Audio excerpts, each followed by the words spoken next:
Hey everybody, this is Sunless Studio and we're officially live. I've got my night coffee ready to go and yeah, we're ready to continue this painting. So to touch up on progress last time, I actually got started on the belly here. You can kind of see a bit of a design here. It looks, whoa, there's Brewster. Hey brother. How are you? Hey, how you doing? Oh, Big Smoko, hello, hello. We're back, and by the way, my fingers are healed. The worst of the burns was this blister on my index finger. I don't really think I want to show the camera. You might not really see very much. It's honestly pretty much mostly healed by now. But it's on the camera. I mean, I really don't want to show it because I'm kind of nervous about it, but it's mostly healed. That's all that's left. There's my little Pecco. Yes, and check it out. I have delicious night coffee in my really nerdy mug that I designed a million years ago. So like this, it says Python, get it? Haha. And then it's got like a Python and then it winds and then it's got the decimal and then it's like pi. And it wraps around the cup. And the background wasn't supposed to quite be like that. And then, let me just turn this around without spilling it everywhere. My coffee is like literally all over it. There's a little Python with glasses. He's so fun. Yeah, I made this like, I don't remember how many years ago, but gosh, I designed it and then I ordered like a dozen of these mugs, right? And so I wanted to sell them, but like the prints, they came in not looking too good. See, that was supposed to be blown up all around the cup, not this awkward rectangle. It's like the print is so much smaller than I wanted it to be. And then, and smaller than the preview as well from the print company. So that was unfortunate. Hey Herbert, glad to hear your fingers are doing better. I don't know if I can stay long since I have work tomorrow, but wanted to see the progress so far. Well, thank you so much for popping in, brother. I appreciate you. I will be streaming.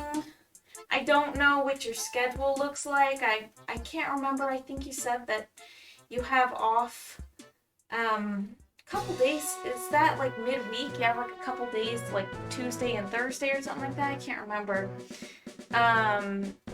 I'm starting to stream. I'm going to start my schedule at Thursday and Friday now instead of Tuesday and Thursday. So I thought that the back-to-back schedule would end up being a little bit better. I'm not sure how it will fare for everyone, but I thought it might help. Ditto, but needed to come see your gorgeous, how gorgeous everything looks so far. So awesome. Thank you so much, Big Smoko. You're so sweet.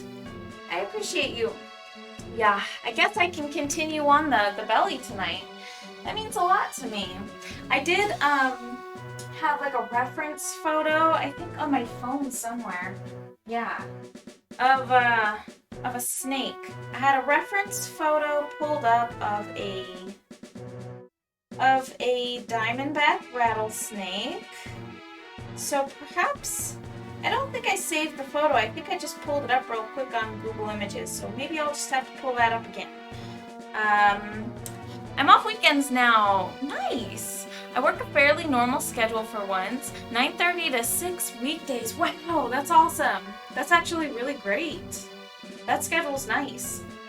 So Shane recently got a new job and he is loving it so far. I don't know how much he wants me to really share on here, so I'll probably keep that under wraps. He'll probably honestly be on the stream tomorrow since he is off weekends as well. But I do think that the Friday night streams will probably be better for most people with a normal schedule. Diamondback rattlesnake. Don't let me keep you guys up though. Don't force yourself. Definitely feel free to go to bed when you need to. Yeah, there's no need to torture yourselves. I'll be here, you know? Alright, so we've got a nice little snaky here. And then Let me see if I can find the reference photo I was working off. Oh yes, here we are. I think this is the one I was using. Right here. Right there. Isn't that a pretty snake? That's awesome, thank you. I love the snakies. It's very cool. Alright, I guess it's time for me to put down some paint then. Some of the primaries on my... Get some primaries ready on my palettes over here. Pretty excited about it. I have my humidifier over here on full blast. And it kind of makes me want to cough a little bit, but you know, kind of hold that in because I don't really want to cough on the live stream. Oh hey! There it is, Amethyst. Amethyst Mystery. Thanks, Moko, right on. Did you see the Nintendo Direct, by the way? It's surprisingly really solid the whole way through. No way! Okay, so I didn't actually see it. I just saw, you know, I opened up Facebook and most of the posts about it were people just, like, dumping on it. Like, they didn't like it. And from what I saw so far, it was pretty good. I did see that they added the N64 collection. I thought that was actually very, very cool. I noticed that there was Animal Crossing news. There was some Bayonetta game, I don't know, that was announced. I'm not really sure on that one. I don't remember what else was interesting. What did you see? What are you excited for? I'm excited for... I did see that there was Animal Crossing news that they're going to be adding the Brewster update. So I've been saying that all along, and people have been complaining and thinking that he would never be released in Animal Crossing because it's taken them this long, but they did announce that they would be doing free updates for 3 years. So, I mean, we're only halfway through that. So of course we're getting Brewster. And you know, the data miners weren't lying. They had a lot to show. They had work to show. They showed the strings and the reference data in the game for Brewster and his cafe inside the museum. I mean, everybody knew, but some people chose not to listen. Nintendo fans will literally always complain. True.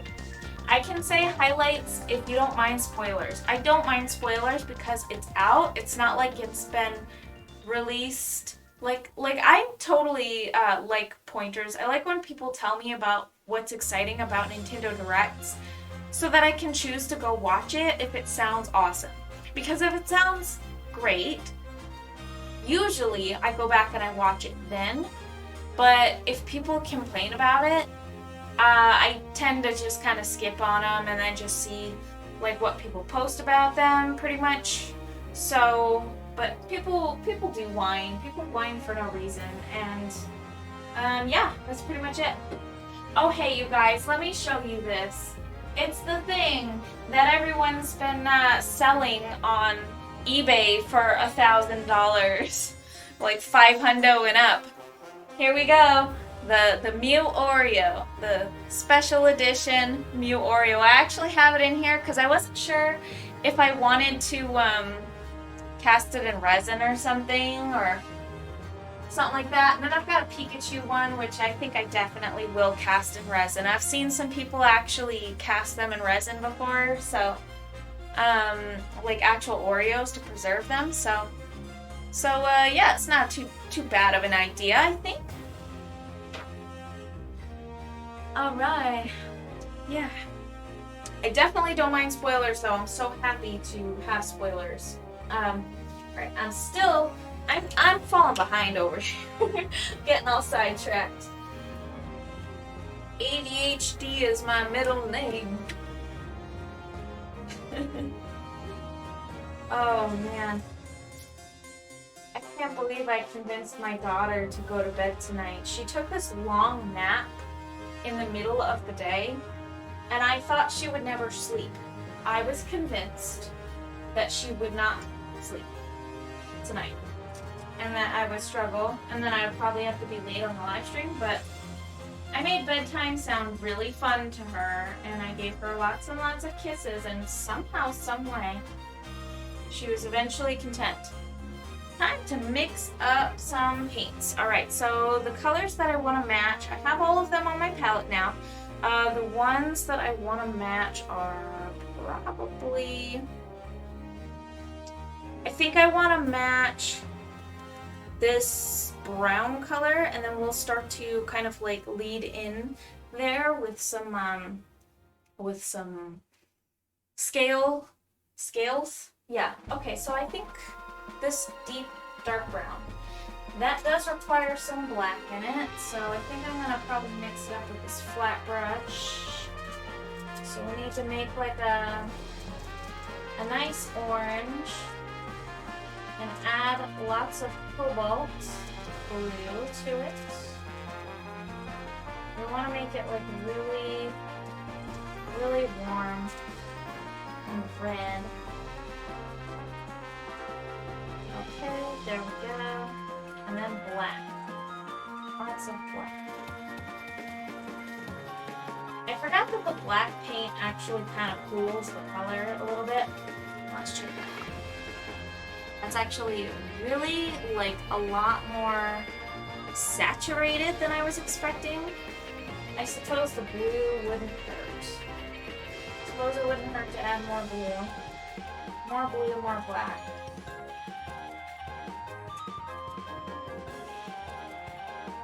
Okay, that's very dark. I don't know if it's too dark. It very well could be. Let's check it out. Oh yeah, that's quite dark. But that's not such a bad thing. I can use that color. Definitely can use that color.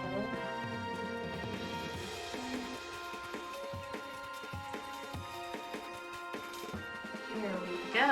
Okay.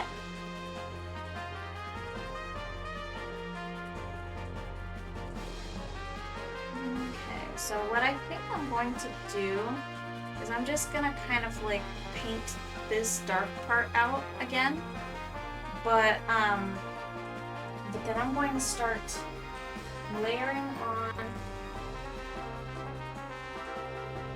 some little scale patterns. Okay. Monster Hunter Rise, Sunbreak. What? New Horizons update for the Roost, Kirby and the Lost World. Oh, I did see the Lost World. Oh, that sounds so great. Chocobo GP, Final Fantasy Kart. Oh my god, that's so funny. Splatoon 3. What? Dude, hold the... What? They're already announcing a new Splatoon? Wait. It hasn't been that long, has it? Oh my god. Bayonetta 3. Metroid Dread. New Mario Party. What? Another Mario? Holy crap, that's so cool though. Disco Elysium port? I don't know what that is. Deltarune Chapter 2, free and now. Wow. New Smash characters being revealed in 2 weeks. Okay, okay. Great N64 and Sega Genesis titles coming to Switch Online requires a premium subscription?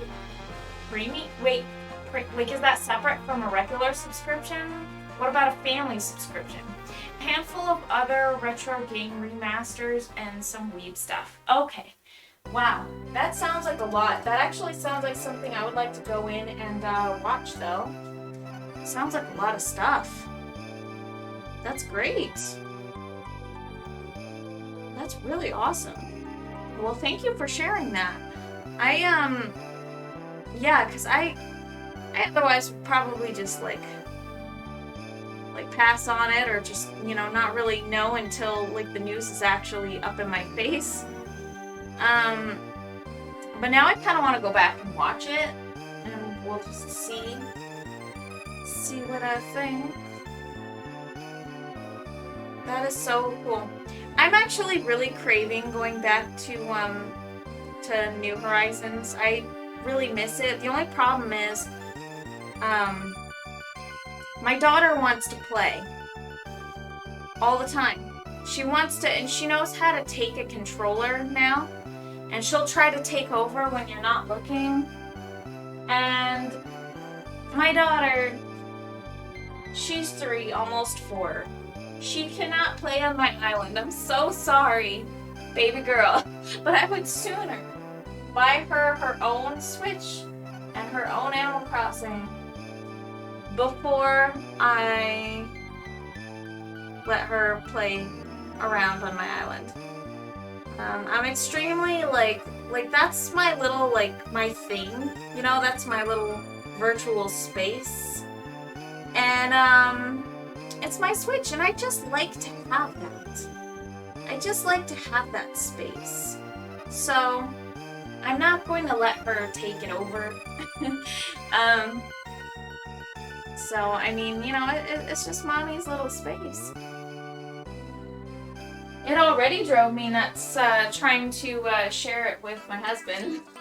He had his own little space in the island, but I like to have control over, like, the whole island, you know? Like, if I buy the game, I like to customize things. I want to be able to play, but I just miss it. Oh no, I can't tell if that's a good or bad thing. Yeah, the thing is like, alright, so here's my thoughts.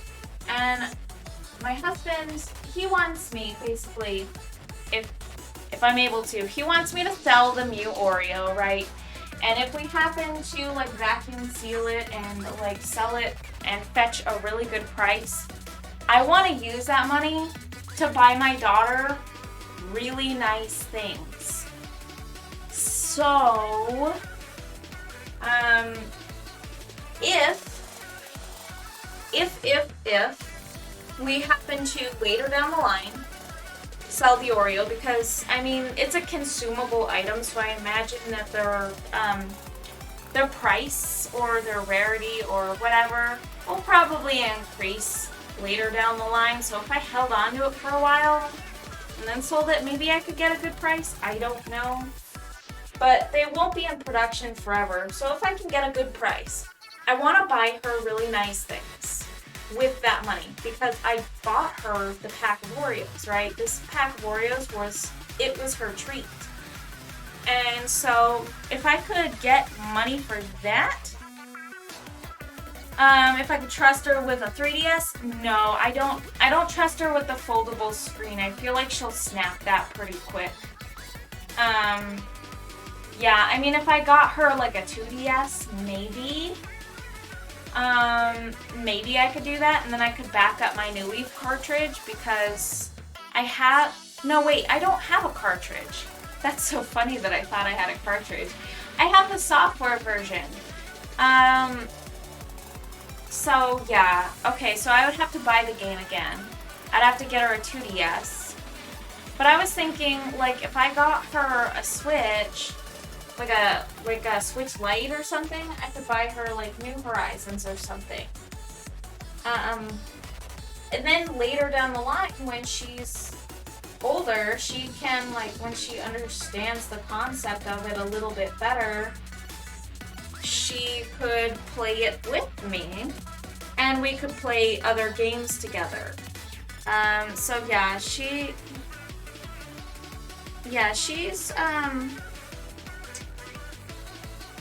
really interested in playing, and I can't play the game around her anymore, really, unfortunately.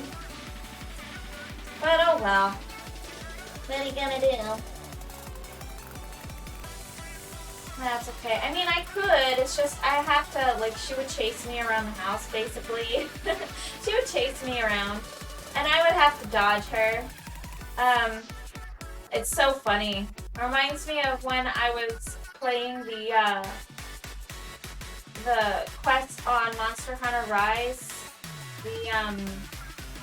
the All-Mother quest with the 2 lightning dragons.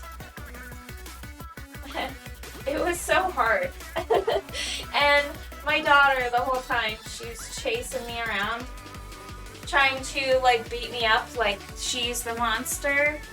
She really enjoyed doing that. I don't fully understand why, but that was like her favorite thing. Was to pretend that she was the monster. Too funny. This definitely needs a lot.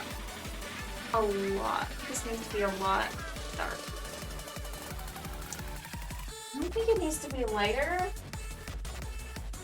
but it needs to be less saturated. I'm not really sure how to desaturate it more than that, really.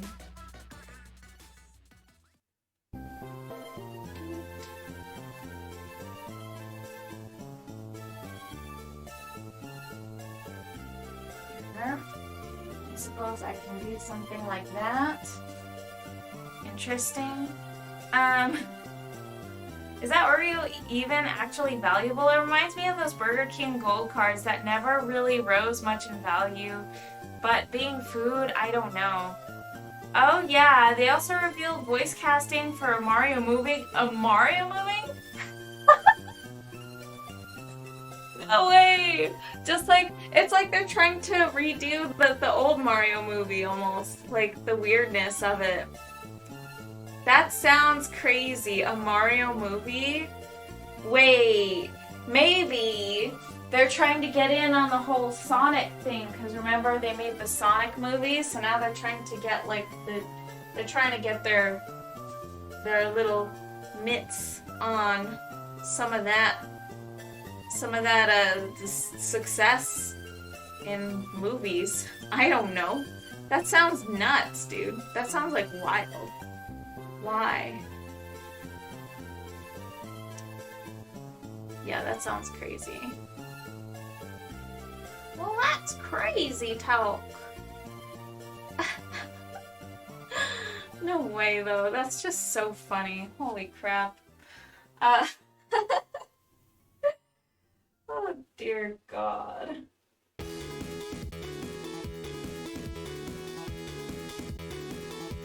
Insanity. Complete insanity. Alright, I think I want to add yellow. Let's make a bit of blue to that. Just to tone it down. It's too much.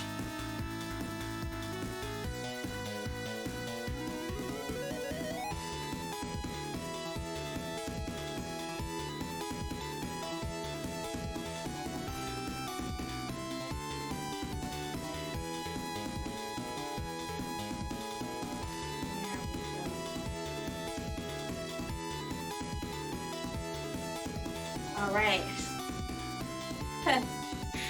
Like, Blackjack is, Blackjack, Jack Bowser. Stop looking at this Donkey Kong. What? Keegan-Michael Key is Toad? No way! What? No! So they just pick all the most famous people ever and then they have them voice act. That's usually how they do, you know? That's usually how they do. That's too funny. I can't believe that's a real thing. I can't believe that's a thing that's actually gonna happen.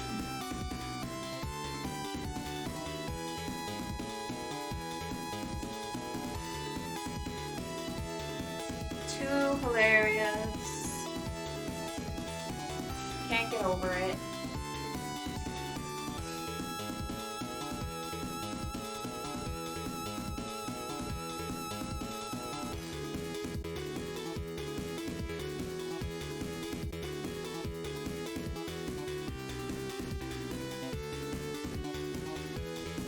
Are just adding some detail on the scales.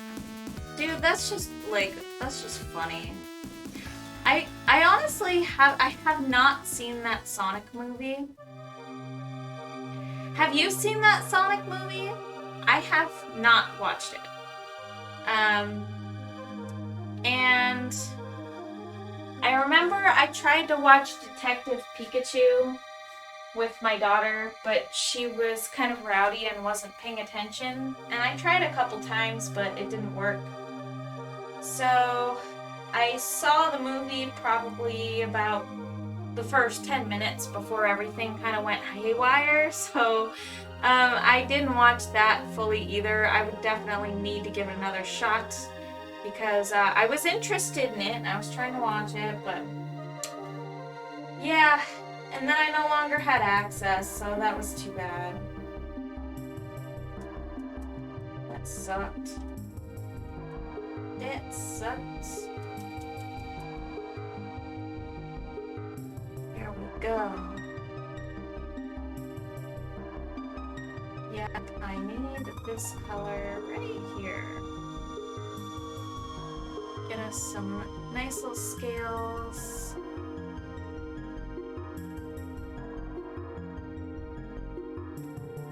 Nice aquatic ambience.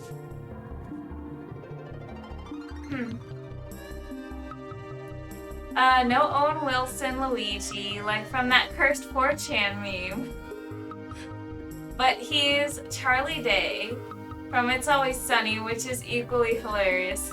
No way, I don't know who that character is, but that sounds funny. I didn't see the Sonic one, but Detective Pikachu wasn't terrible, surprisingly. Well, that's good to know. I heard good things about it, actually. I actually did hear really good things about Detective Pikachu. And I definitely would watch it. I did hear good things about the Sonic movie also, but yeah, like I never watched it, so yeah, so I don't really know what to expect. Unfortunately. Okay. So now I do need some lighter colors in here. Some lighter colors, like kind of like that yellowish. I feel like I need to kind of tone it down though. Maybe not. Maybe I want it to be like a satin. Maybe I want it to be like really orange.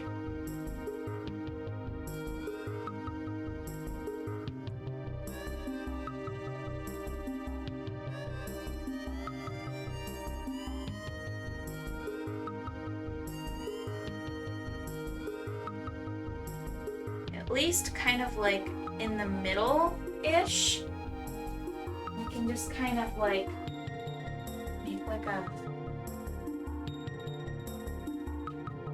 really vivid line up across the body like this.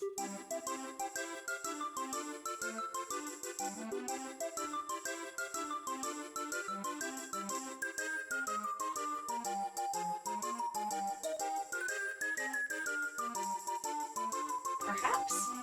And then I can use some yellow to go across the other parts.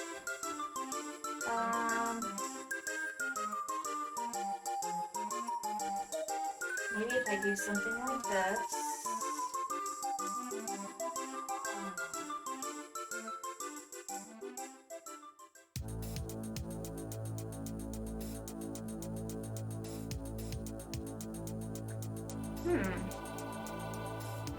That would be cool if I could get that to work. I didn't see the song. Oh, yeah, I already just read that. So silly. But yeah. Alright. I don't have my coin collection once again tonight. I forgot to look for it, actually, until like last minute. And by then, you know, I was already pretty much getting ready for the live stream. But that's okay. That's totally cool. I think it'll be good to be doing this like midweek kind of, or late week kind of live stream deal instead of doing it like in the middle of the week. I just feel like it's going to be easier on, personally probably easier on me and possibly easier for other people to catch. My bot That's so funny. I've been live for 33 minutes and 3 seconds. And the time is typically 3 hours. 3 threes. That's a lot of threes. Or too many threes. For anybody that doesn't know that, which is probably most people, I'm referencing some weird dream that I had when I was a kid. I randomly woke up sleep talking because this was a normal occurrence for me. And that's 3 many times. That's 3 many threes. Instead of too many twos. Yeah. So I woke up sleep talking. And I was dreaming, I can't remember, I was dreaming that I was a cyborg. So like my body was like constructed with like machinery and stuff, and I started seeing digital everywhere. I started seeing like digital like numbers, and then there were all these twos everywhere. It was just like twos were everywhere. There were so many twos, and I woke up screaming, twos, there's too many twos. And I was panicking, and then I was just like, wait a minute. What I just said made no sense. And just seeing all the threes just made me think of that. So hilarious. God. Respect to tell you how much I sleep talked as a child. He knows. Because I woke him up a lot. Yeah.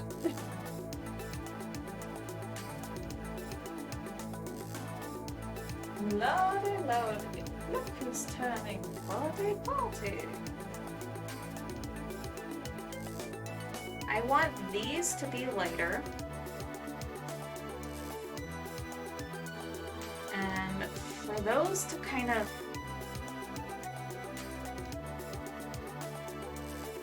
like, it should be kind of like satiny smooth. I kind of want it to be like that. So it's gonna take a little bit of work. I have to go over it a few times before it look like anything, I think, but we will get there. That's 3 many threes. Too funny.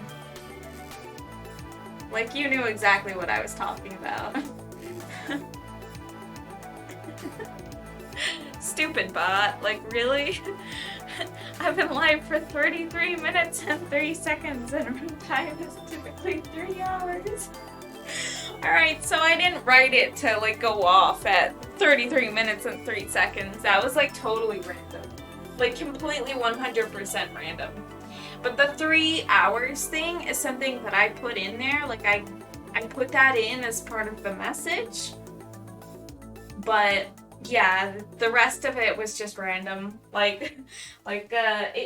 It gives you like the intervals and like how often you can have the bot like type into the chat. But I don't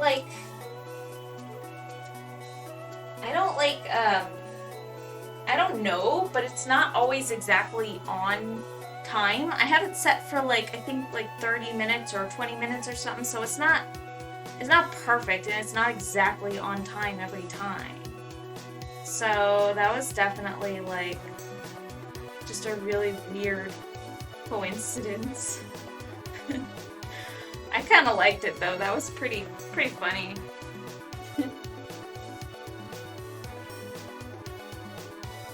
Add some nice little detail over here.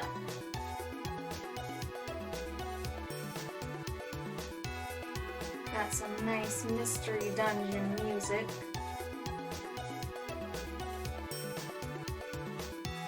Got the Sick Jams Sky Tower. Big fan of the Sky Tower music. Doesn't get old because it's too good. Okay, go.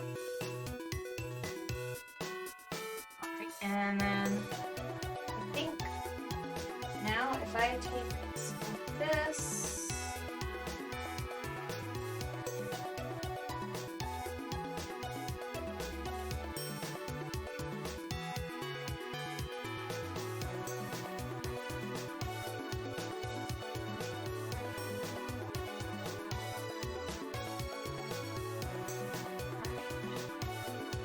How's that looking? Pretty glittery. She's looking pretty glittery. I am enjoying this, in case you're wondering.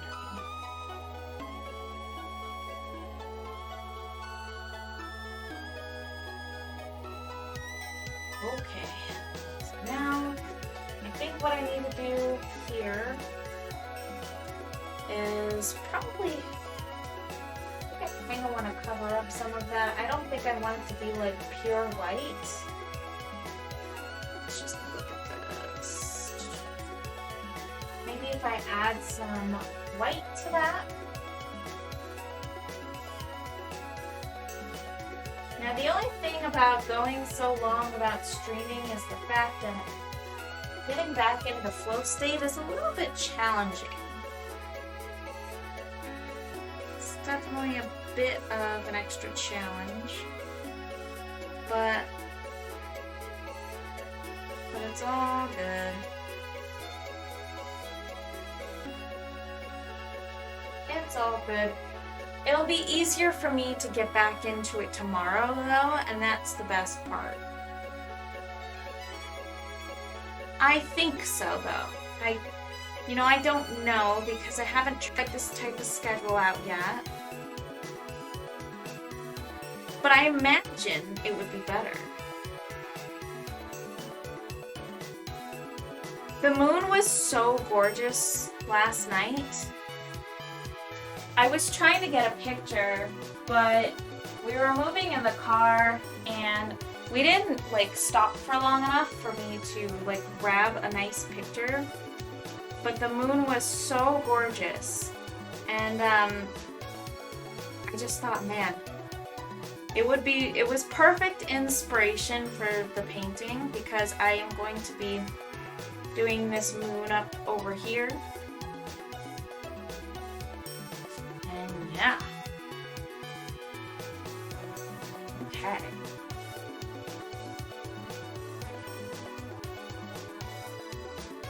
Alright.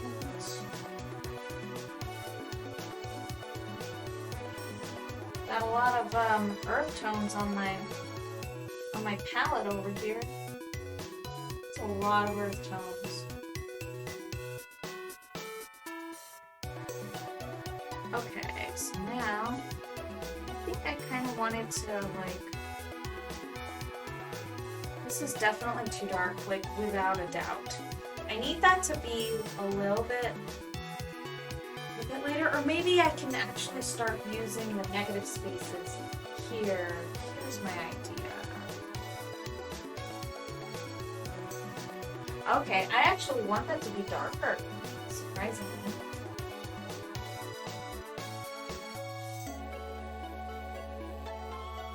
How dark can I get this without it looking dumb?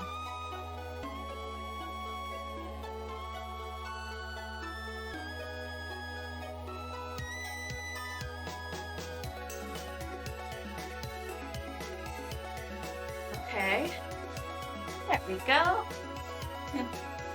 Moons of inspiration. Yes, exactly. You know it, brother. That's exactly what I'm going for. Moons of inspiration. Anything that I see that inspires me of inspiration.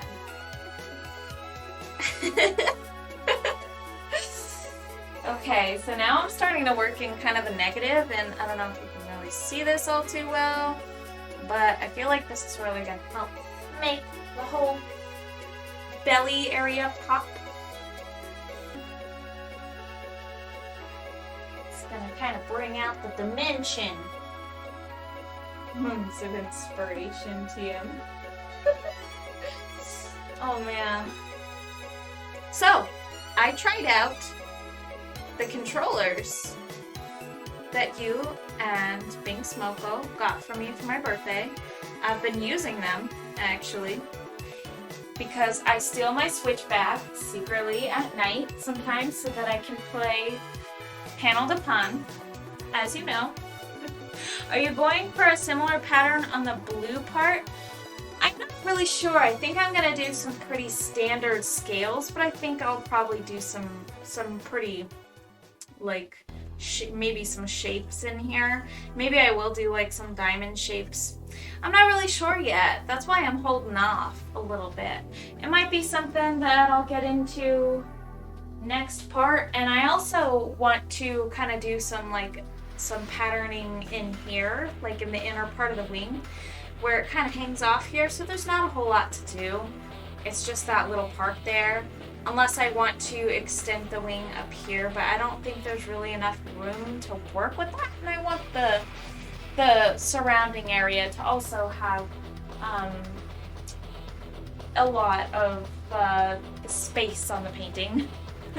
Oh nice, they seem like they'd be great for that. Do they work well? Yeah, so they work awesome.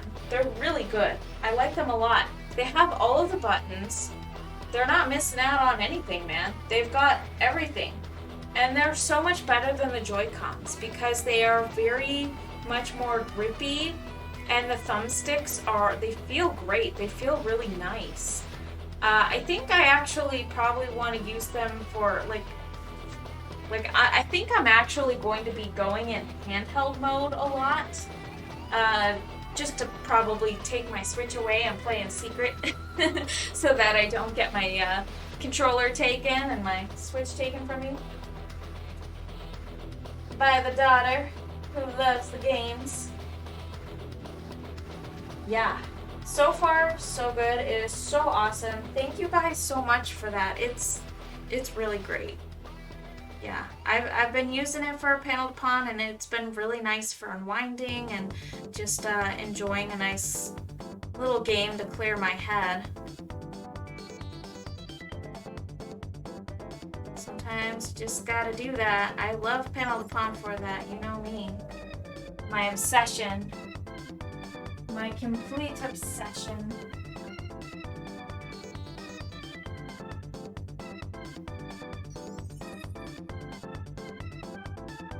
Nice, they looked comfy for handheld, and of course, yeah, you've got to try them next time you're over. I would like for you to just see, because I think that they're really, really nice, and they're like more comfy than I was even expecting, because I've bought like controllers before that have like characters on them that are like Nintendo official, but are like some kind of like knockoffs or something. And it's like, it's good, but like not that good. Like those things are nice. Like they feel really nice.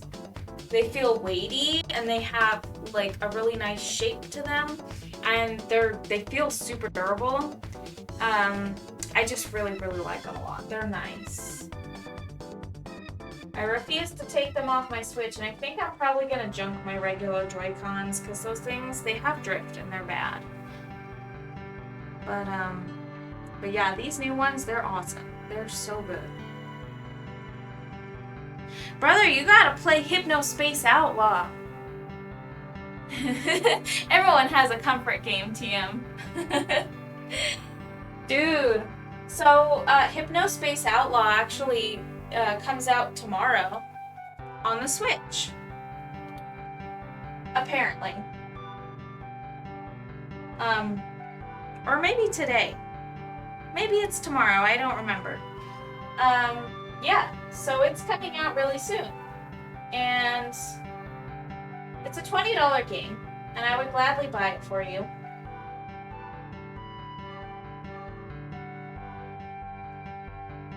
Just let me know when you're ready to play it. 'Cause it's so good. Like, it is so, so good. I definitely need to check out Hypnospace. Yeah, totally. So I don't normally play games with Shane. Not very often. We don't really play games together because we're kind of into different types of games, but we played it together. In fact, we passed the controller back and forth, pretty much. And so we both just kind of like solved the mysteries and the puzzles together. Now I think different things can happen depending on like your completion, I'm pretty sure that there are sort of alternate endings, but I'm not entirely sure. Also, I did read into some of it, like after completing the game, I read into some of like the beta elements, and some of the things that are kind of like hidden Easter eggs and stuff that they don't show you. But like in the code for the PC game, like you can actually sift through the code in the PC game, and like there's actually like an Easter egg in there that kind of almost is like a hint to like the end of the game, like a hint to the end of the game, because it leaves you a little bit with some room for imagination on how it kind of ended. And it's a fantastic story. I actually really love the story of the game. You don't think that there's a story, but there is. And you play it, and then it starts to kind of like make more and more sense. And it gives me chills. I love that game. It's so good. And they nailed the 90s internet aesthetic. It is so spot on. Like, I got so absorbed into it, I was like, oh my gosh, this is like what the internet used to look like exactly, like to a T. And they made like hundreds of tracks for the game specifically. Like, there's so much awesome music in the game that is just, like, they didn't have to do that. They didn't have to do any of that. But dude, like, they went above and beyond with that game. It is insanity. Like, you wouldn't think that a simple game about like surfing the web or whatever in the 90s and you know, policing internet forums or whatever would even like be an interesting game at all. Like, what more is there to do? But dude, and there's so much content. Like, we played through the whole game, like through the whole story, but we've only seen like probably a quarter of the web pages that are even available in the game. There's like 75% we haven't even seen. It's crazy. That sounds so cool. Have you seen anything on Disco? How do you say that? Elysium? I've heard a ton of praise for its story and writing too. I haven't heard anything about that. I don't even know what that is, to be honest with you. Maybe I'm living under a rock. Maybe. So cool. Good the games. Good the games. I like talking about games with you, brother. So funny. My husband, when he's playing Rainbow Six Siege and he's really trying to go up the ranks and do good in the game, he's so funny. He comes out and he's like, I bet I could make your brother proud, or maybe I could make your brother proud, because, you know, he's really trying hard to be good at video games. You know, it's so funny. He wants to impress you. Awesome.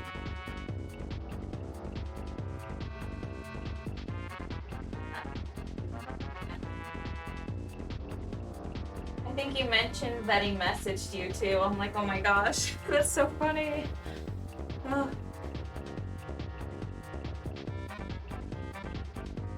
So funny. He might be joining the live stream tomorrow night.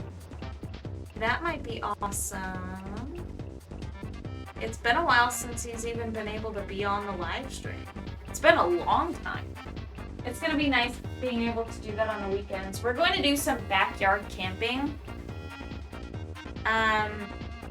We're going to put the tent up because the weather's finally getting nice.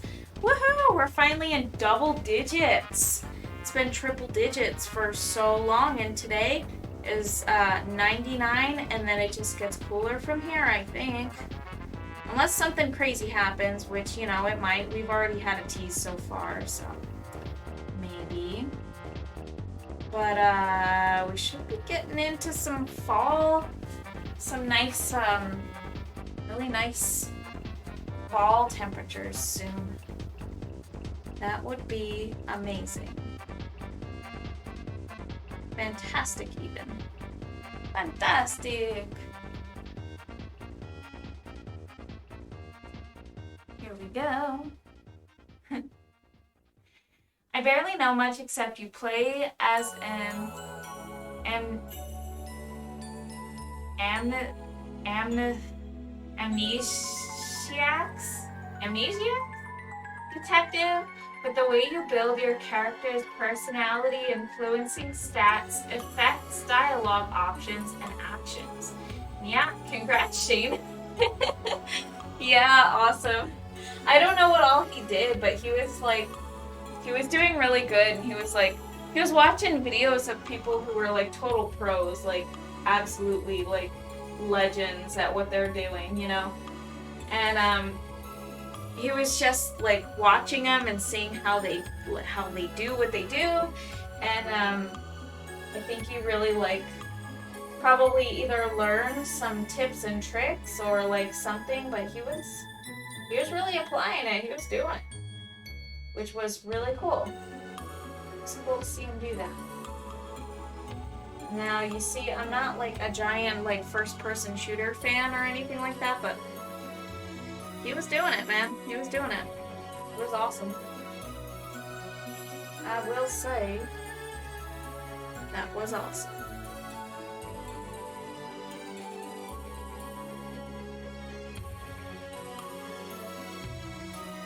Yes, here we go. Okay.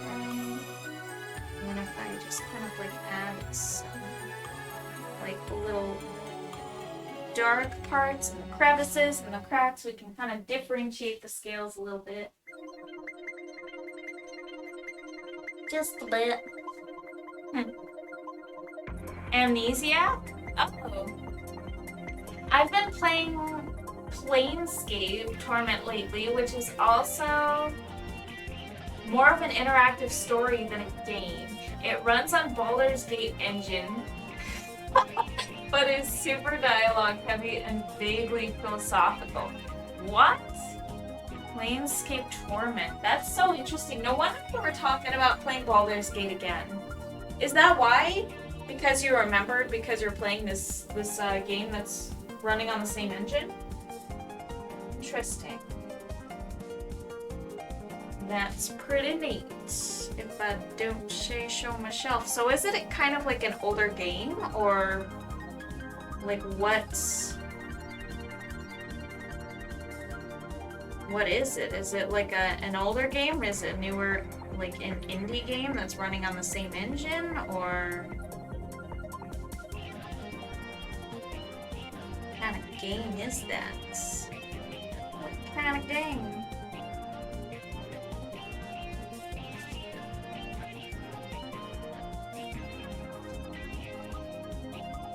Seems to be working out okay, I think. I don't think it's too bad. Starting to look more natural, blending. I forgot I had it. I bought the Infinity Engine pack on Steam sale that has the whole Baldur's Gate /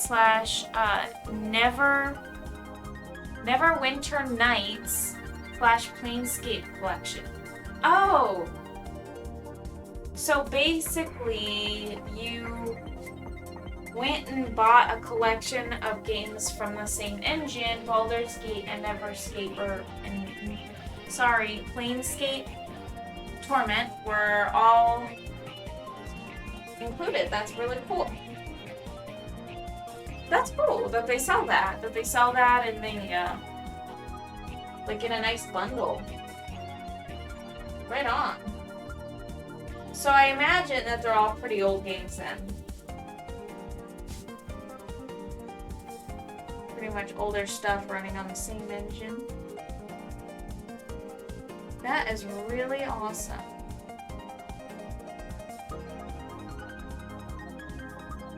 Dialogue heavy is kind of fun though. I feel like it kind of forces you to take a little bit longer to play the game, to get more context, and you know, it's a little bit like reading a book, I guess. So, I mean, it's not so bad.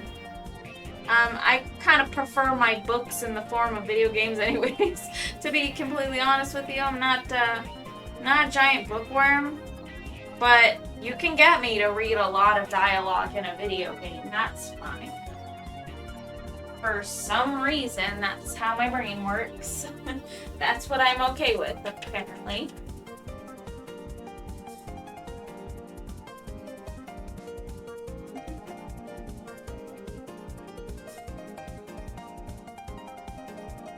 So, I think I'm gonna kind of go into the highlight action over here. Just gonna use some of this yellow and white and red.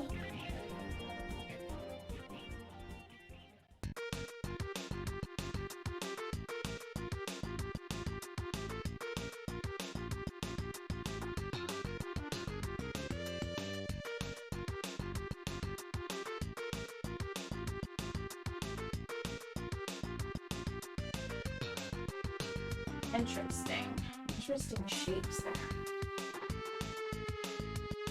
I don't know what I'm doing, but I think it's working, okay? I have no clue.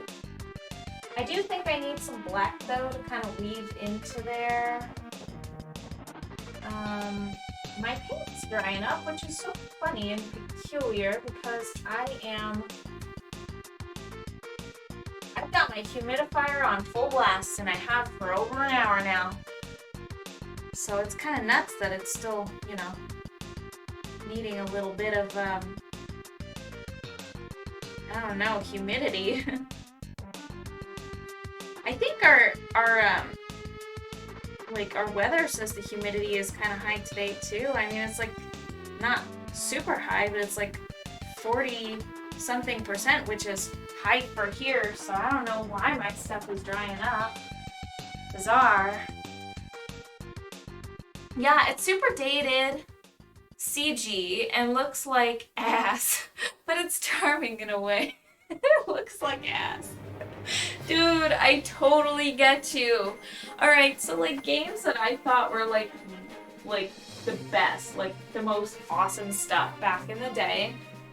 Dude, everything is so different now. Everything is so different.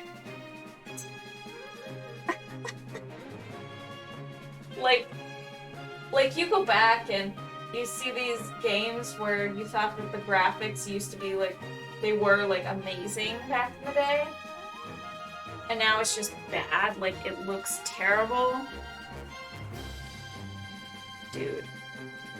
Totally. It's totally how it is. It's like you remember it a certain way. I just remember graphics, like 3D graphics, looking so cool. Even if they were CG and it wasn't like real-time, like, graphics, it was still really cool to think that somebody, like, could make a 3D model and make it move and stuff like that in like, a program, and then make a video of it and import that into a game. Like, that was such a cool thing.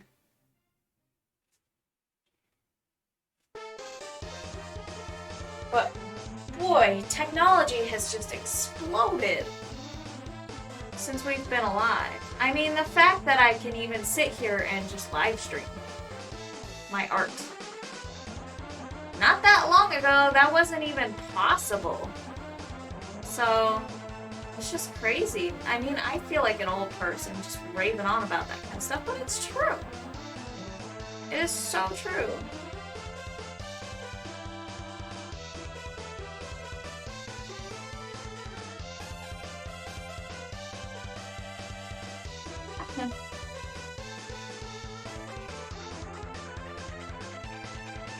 You play as the Nameless One, an amnesiac guy that wakes up in a mortuary? mortuary with his old friend, a sassy floating skull named Morty. You travel various portal-connected worlds, trying to find out who you were and why you can't ever seem to die. Whoa. The feeling when people say they miss how realistic Zelda was around Ocarina of Time. What? Realistic Zelda. Yeah. I mean, yeah. I guess. I mean, she was like more like a princess. She looked kind of like a princess from like a faraway land, you know? She didn't... Her aesthetic, I think, was what it was.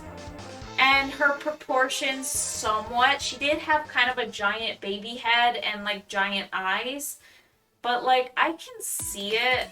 If someone said that, I could see what they meant. Kind of.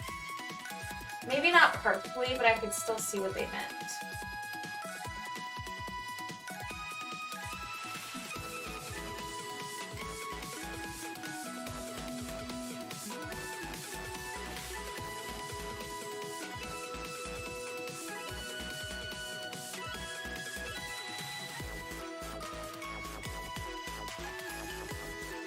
Yeah, I mean, yeah, like if somebody says that though, it's like, at least maybe I don't feel like such an old person after someone says something like that. Like, you know what I mean? Because I mean, I get it, but those days be gone. Oh man. Look at the shiny scales. Okay, that's working out better than I was expecting for some reason. She looks so smooth and shiny now. There's that satiny smooth belly that she's got. Nice little snake skin right there. When people say, oh, like the series, okay, I get it. When people say Ocarina of Time was realistic and not kiddie like Wind Waker. Oh, I get it. Yeah, okay, so... yeah, I get it. I mean, I liked both for what they were. I didn't understand the argument of, like, bashing either one. It's like, they made Wind Waker in a different style to kind of broaden their horizons on their fan base, I think. They kind of wanted some, you know, fresh people to look into the series and to not be afraid to try a Zelda game. I think that's what they were doing. And you know what? I respect that, and I also really like both styles. But I think that those people who try to gatekeep Zelda and say that the franchise has to look a certain way for it to be, like, good, they're stupid. They don't know what they're talking about. I might be an old person, and you and I, we grew up with Ocarina of Time and Majora's Mask. Those were big when we were children. But, like, we're not going Wind Waker is trash because whatever, you know? People are nuts. People are just gatekeeping and weird. I don't know. I feel like that's just some people's pride. I also don't understand people who complain about who like straight up complain about the, oh god, I really just like made that brush really gross. I left it out. I like gunked it up with some paint and then I just let it sit. Gross. Oops. Yeah, so I mean, what was I gonna say? Oh yeah, I don't understand people complaining about the weapons breaking in Breath of the Wild also. Like, people are just so afraid of change. It's ridiculous. People are just so petrified of things just being different or being reevaluated, or, you know, some recipes and things just changed a little bit. It's not necessarily a bad thing. You gotta be open to change, or else things can't improve, they can't get better. And then you become a company like Game Freak. But you know what? I'm not gonna keep dumping on Game Freak, because I feel like they are at least making moves in the right direction at this current time. We'll see. I remember trading Glover and Tarzan for Ocarina of Time, and in hindsight, that was a great idea. But I can't believe our dad made me question that. Trading Glover and Tarzan for Ocarina of Time, I didn't even know that that's where they went. That's so funny. I remember being like, where's the Tarzan game? Because I was obsessed with it. Remember how I constantly played it? That's too funny. But you know what? I'm really glad you did too, because Ocarina of Time is worth it. That is so funny. Alright, so let's actually get started on this this gem over here.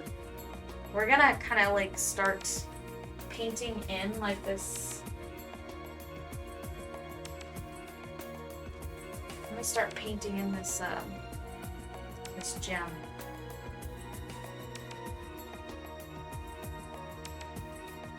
It's going to be the most glowy,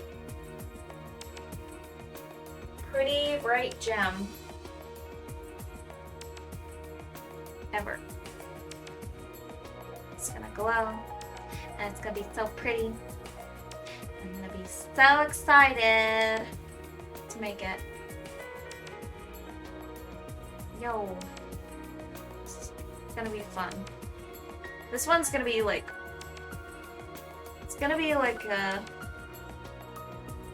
like an orange, kind of like a honey color, and it's going to glow. It's going to glow like a warm yellow glow. It's gonna be really cool. It'll be so much fun. We're just gonna keep going over it.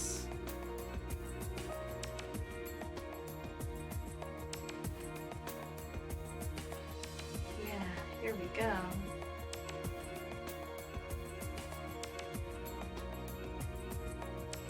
Alright, just like that. And where exactly do we want our facets to be? I might actually just kind of start mapping out like the middle parts of it first. Were you? I assumed that was because we had nothing better. Oh, to be a naive kid again and have no standards for what makes a game or show good. Yeah. Maybe it was because we're kids, but also maybe it was also because we didn't have media constantly bombarding us as much as we do today, competing for our attention. There's so much more stuff out there now. It's such a different world we live in now. And it's hard to really wrap your mind around it because it's such a gradual thing that just kind of happened over time, but it's so different than it used to be. I mean, back in the day, it's like our options were some console games, and there weren't really that many releases per console. Like, we have like thousands of releases now. It was like 60 games we had to choose from. Like, it was nothing.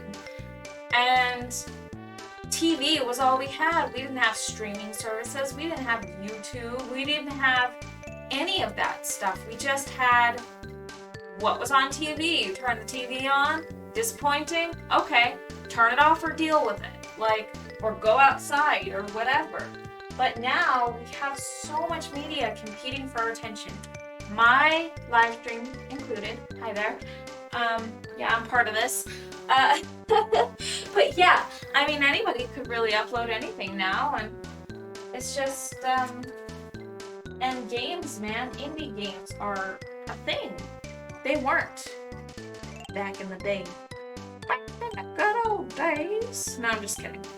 But our standards weren't really there because we didn't really have any room to have standards. It's like, sure, okay, so we kind of had standards. Our standards were, I don't really play PlayStation games, or I don't really play Xbox games, or something akin to that. I mean, that's pretty much all it was. It was not really, terribly, yeah, I mean, we just didn't have choices, really. Ain't nobody got choices.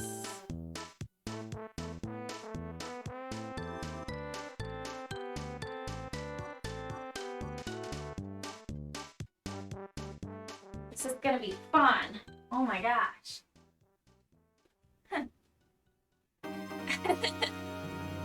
Oh, hey, hello. Gaming Loves Robin, hi. Welcome. I loved my Atari. We had channels 2 through 13, right? My gosh. Technology has progressed so incredibly much. It's incredible. It's wonderful. And it's terrifying, actually, because it's just going at a speed, like... And by the way, also, if you do this, check this out.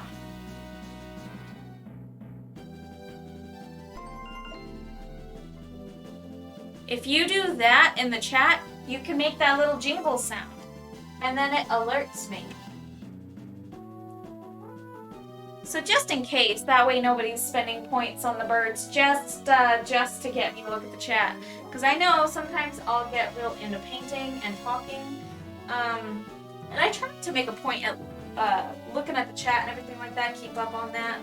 But, you know, there might be some times where I don't look for like a hot minute or something while I'm rambling on, and you know, it's no problem. It's not interrupting me. Definitely feel free to use the command.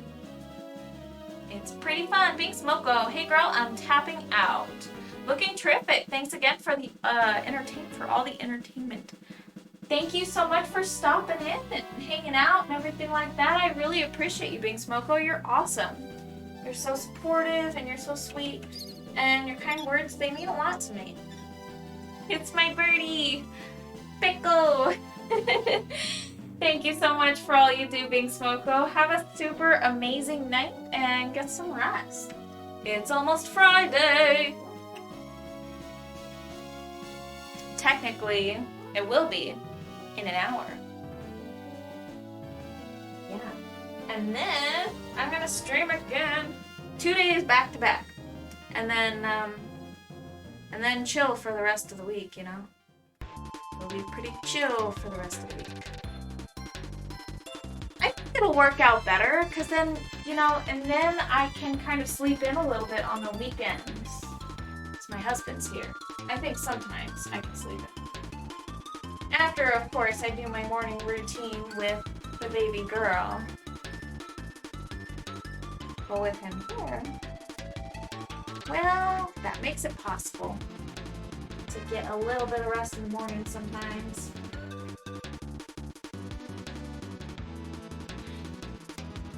Celestial theme, yay! Nice. That's a cool way to leave the live stream. It's a great way to it's a really great way to leave on a happy note. Have a super good night and get some shut-eye, get some rest.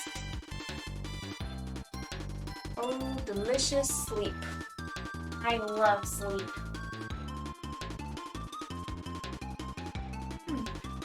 I should probably be heading off soon too, as well, before I get a second wind. Thanks for streaming, Airbird.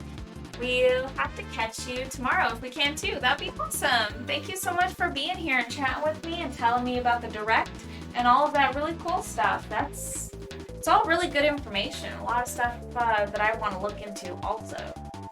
yeah, thank you so much for chatting with me and chilling and watching me paint. Have a super good night, brother.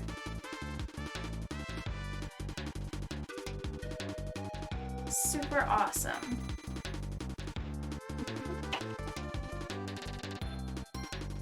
Yep. So, a little bit of news. I plan to open my shop back up next week. And maybe I'm not entirely ready right now. But I do have some inventory to add. So it's not hopeless. And it's not going to be terrible or anything. I definitely have stuff to add to the shop that's ready to go. Yep, but that's pretty much where we're at right now. We're gonna have a really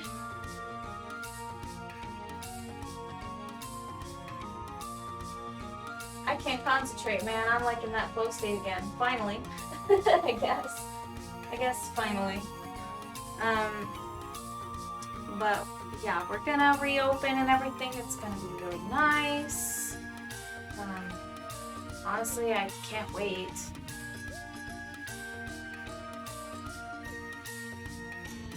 It'll be the best way that anybody who wants to can support me.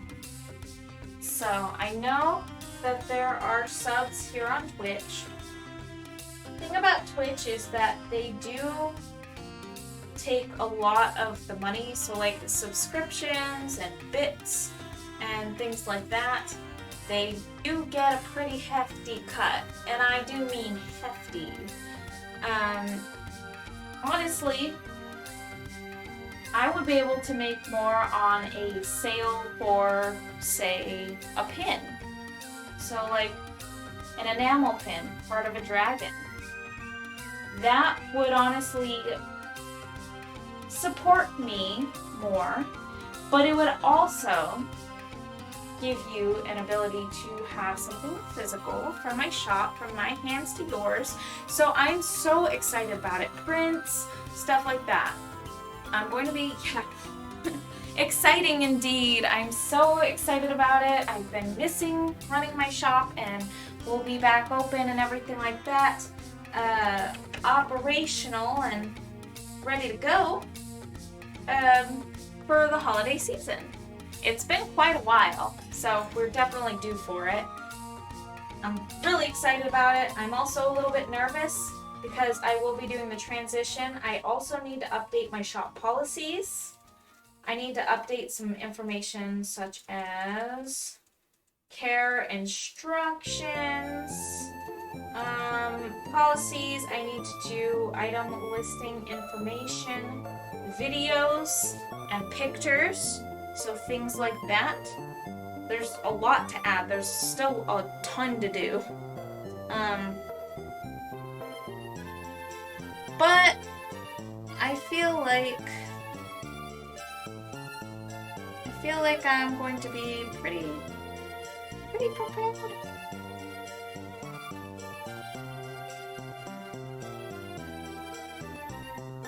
At least enough to get things rolling.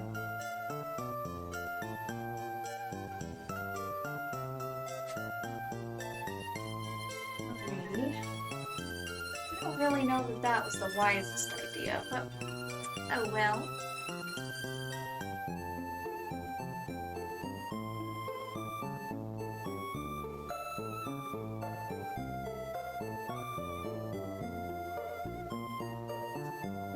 A little bit of glowy paint in there. There we go. Yes. And I've kind of been in the process a little bit of revamping my Discord and kind of adding some features and things like that, which is pretty exciting. go. Okay. So now I think I kind of also want to add something around the edges here. Now let me just show you what I'm talking about. I want to add around the edges another layer in the cave for some depth. It's further away, but the depth will help it to feel more realistic and believable. And that's important.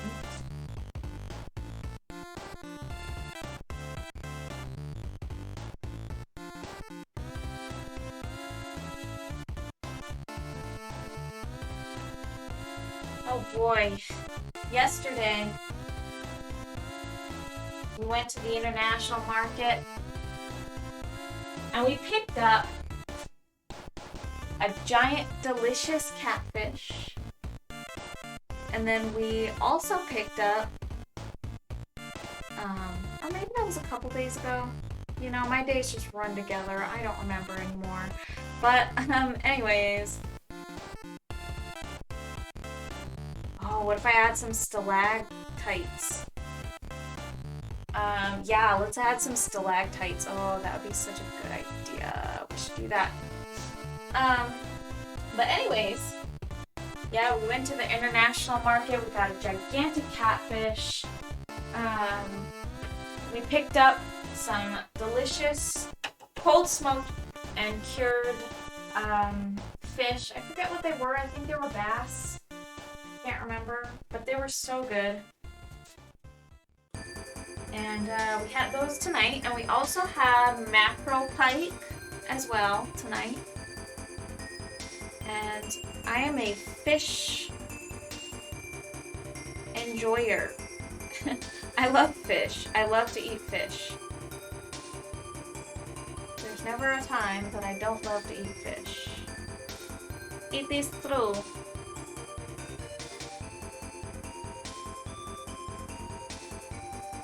Oh boy, I'm so excited about this painting and the progress that we're making. 2 days back to back. I feel like I'll feel so ready to return to this. It's just gonna be good. I also had some ideas for this painting that I haven't shared yet, but I was thinking about not only adding maybe a glowing feature to it, but I was kind of also thinking of making a little bit of holographic gold veins up here in the painting, and possibly over here as well. But it would shine and look holographic and gold, and you know, veins in the rock. I feel like that'd be pretty cool. I feel like that'd be pretty chip.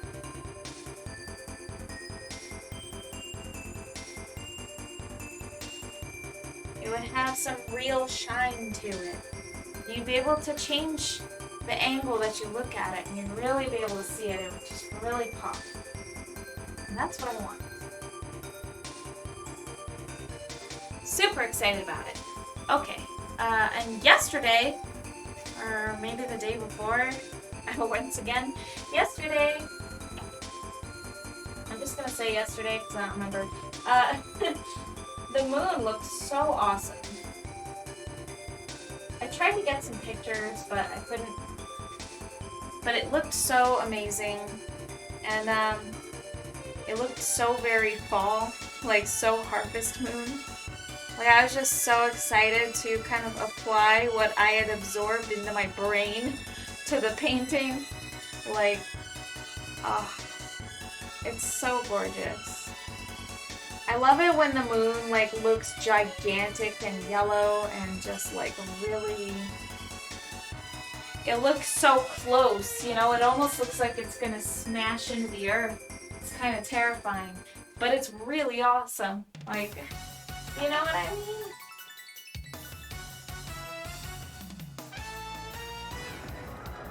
only slightly terrifying. Only slightly. So Gammy Loves Robin, how are you feeling tonight? And remember you said you're starting to feel better, and that's important. That is important.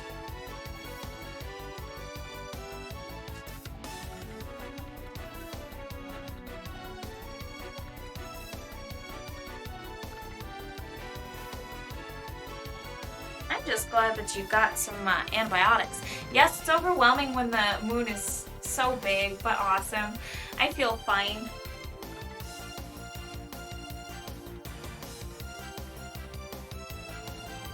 Well, that's good. Back to normal. Oh, thank goodness. Yeah. Yeah, when the moon's giant like that, it looks kind of intense. Like kind of scary, you know?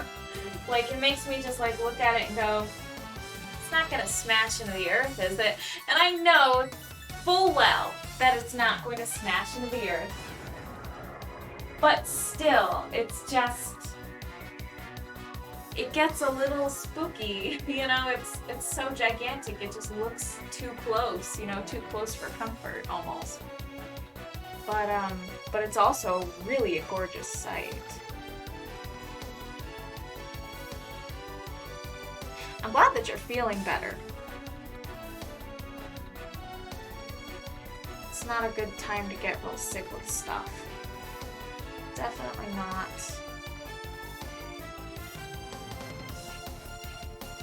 But when is a good time, really?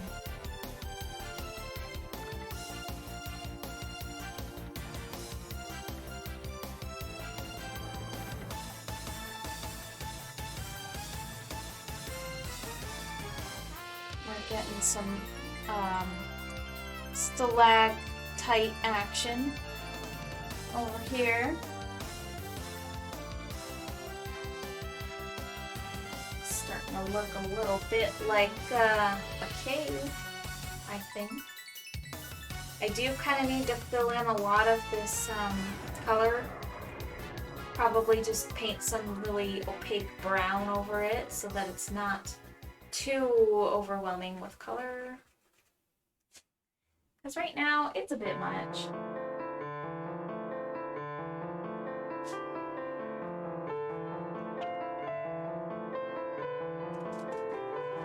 So perhaps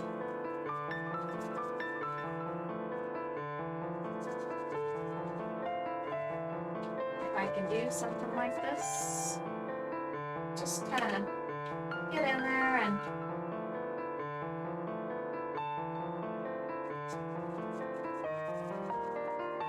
kind of muddy that up, make it really hide a lot of that, because it doesn't need to be that overwhelming. Do want some colors in there, but we want it to look natural. Make it look natural. We'll put gaps in between, and yeah. I'll definitely have no problem making it look natural. But once I get in there with the details and everything like that, then we can really start making those things look like actual gems. Oh no, I dropped something. I actually legitimately don't know.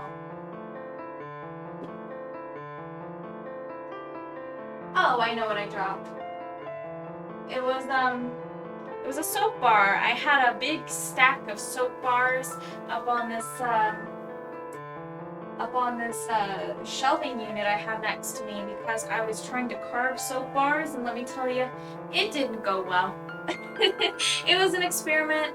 I knew it could go either way, and it did not go as well as I had planned. It's time for me to down my night coffee. Delicious night coffee in my Python cup. Oh.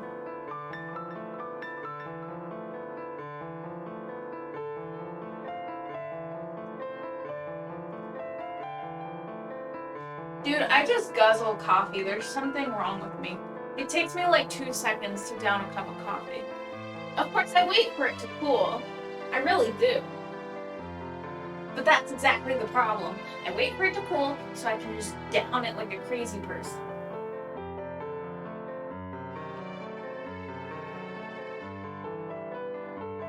And here we go.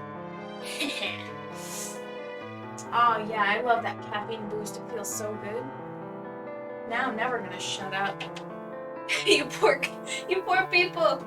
Your ears are subjected to my chatter.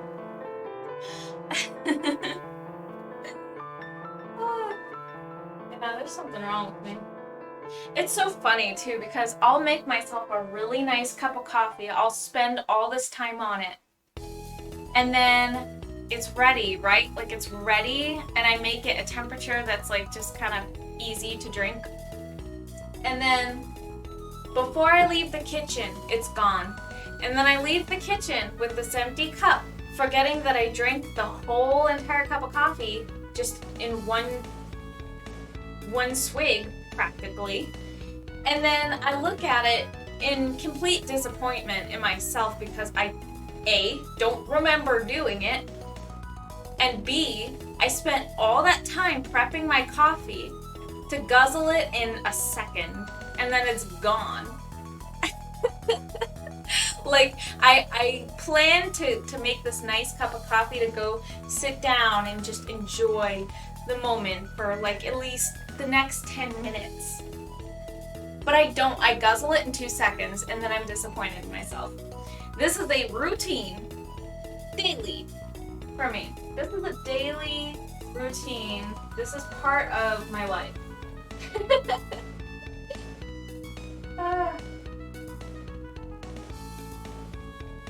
Alright, let's make a really nice natural color here. We're gonna kind of change the moon. We're gonna paint over the moon. Paint over the moon. I might want to make that a little bit more yellow, or perhaps I want to use this color kind of out around the edges or something. I'm not sure. I'm actually not sure. But let's just kind of use this anyways, I guess. I'll water it down. Okay. We can make the moon look quite a bit more natural. Natural in color. Did you know that the moon is rusty? And that the moon isn't just black and white like it appears to be in the sky sometimes, or how it looks in old NASA photos because they couldn't capture the images. The moon is actually very rusty, and not just rusty in color, like there's legitimate rust all over the moon. No, I didn't know that. Yeah, isn't that weird? They don't teach you this stuff. But yes, the moon has... It's so interesting too because rust entails that there was some kind of water, like liquid water there. And there are a lot of theories, I think, that surround that. But I'm not really sure that there's actual, like... I'm not sure that there's an actual explanation for it exactly, like a definitive, scientifically proven idea or explanation as to why there's rust. But we do know that the minerals that are there are capable of rusting. But it's so strange. It's like, where's the water? My personal theory is that it probably had water on it, but no atmosphere to actually keep the water on it, so it evaporated.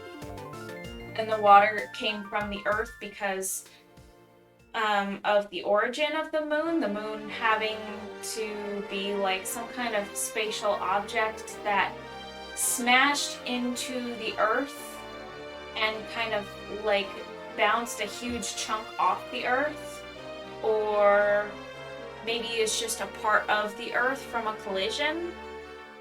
I'm not really sure if either of those are like scientifically proven either, but I just remember those being theories back when I was a kid. So that could have changed in that time. But if it really is, then the Earth could have already had liquid water at that time. And so hence the moon would have water on it, and therefore it would be able to rust before all of the liquid water evaporated off. That's what I think. Totally. Yeah, it's crazy. They just don't teach you this stuff. But yes, the moon, probably the reason why it does look so yellow when it's actually so much closer to view. Because it looks so magnified and giant in the sky when you see the harvest moon and it's a full moon, it looks yellow, right? And so a lot of that could be explained away with the way that it's refracting light in the Earth's atmosphere, because that does actually kind of change our perception of light. Like it's able to, our atmosphere bends light incoming, and that's why the sky is blue, is because our atmosphere, with all of the oxygen and everything like that in the air, it refracts light in a specific way, sort of like shining light through a prism or a glass. It just kind of spreads the light waves in such a way that it actually looks blue. And depending on the composition of the atmosphere, you'll see like different colors and things like that. But I don't really think that's much the case with the moon. I think you should really be able to see it in its true color when it's like really, or at least close to it when it's really yellow. Now, I could be wrong. I'm not a scientist or anything like that. I just really like scientific topics very much.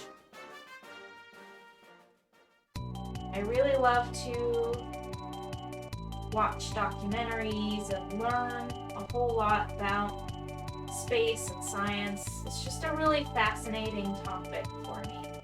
One of my favorite topics. For certain. It's definitely one of my faves. Can't go wrong with space and science.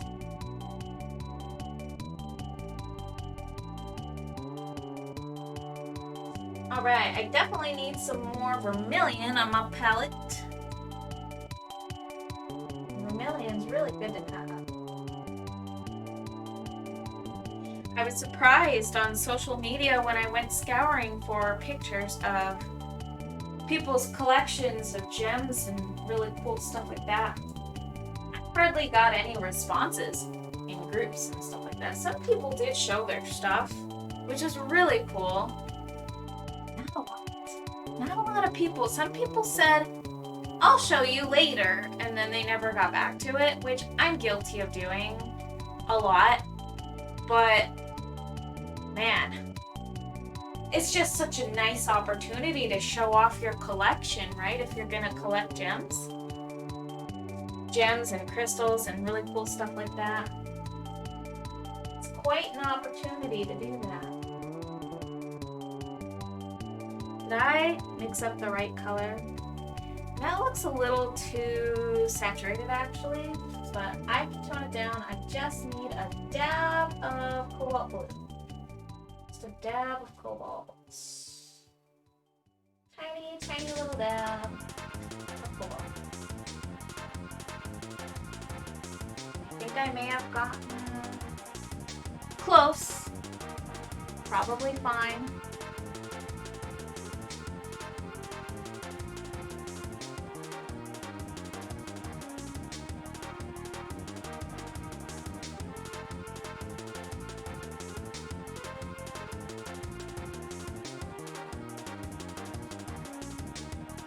I love this track, it's so funky.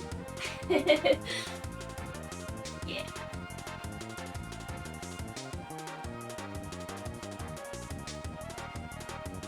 So I do think that husband will probably be here on the live stream tomorrow night, because tomorrow night is Friday and he has off Saturday and Sunday. So staying up shouldn't be a problem, and we're gonna do some backyard camping. That's gonna be fun. Just in our nice little backyard. We have a pretty spacious, nice backyard and a really gigantic tent. We're just gonna pop that thing out and we're just gonna chill in the backyard with the weather being a lot nicer.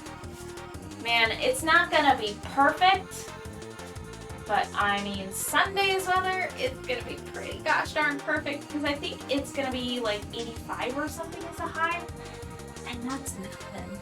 I think Saturday, yes, I am streaming tomorrow. I will be. I ended up skipping. I'm seeing this on my computer, which is so much better than the phone. Oh, wow. That's awesome. Yeah, I believe that 100%. Yeah, because the screen is bigger and you can just kind of chill. I think that having it on the computer, or even like pulling it up like on the TV or something and just kind of chilling, it's so relaxing to be able to do that with the live streams. I like to support other streamers, and in doing so, it's easiest for me if they stream at night and I can be in my workshop. I like to put them on my computer as well. It's a lot nicer. It's a bigger screen and it's easier to type, and I'm totally with you on that. Completely agree. Let's add some white to that. Make it kind of a little bit more pale. Yeah. Bring the pale color in. Bring it in.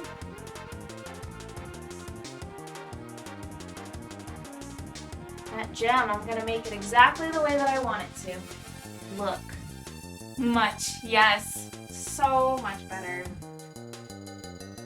So much easier, just easier overall, easier to type, easier viewing. You can just kind of chill at the computer, or even just kind of, have it on the computer and then just go chill like elsewhere in the room. It's just really nice to have it on the computer, to have the option. I agree.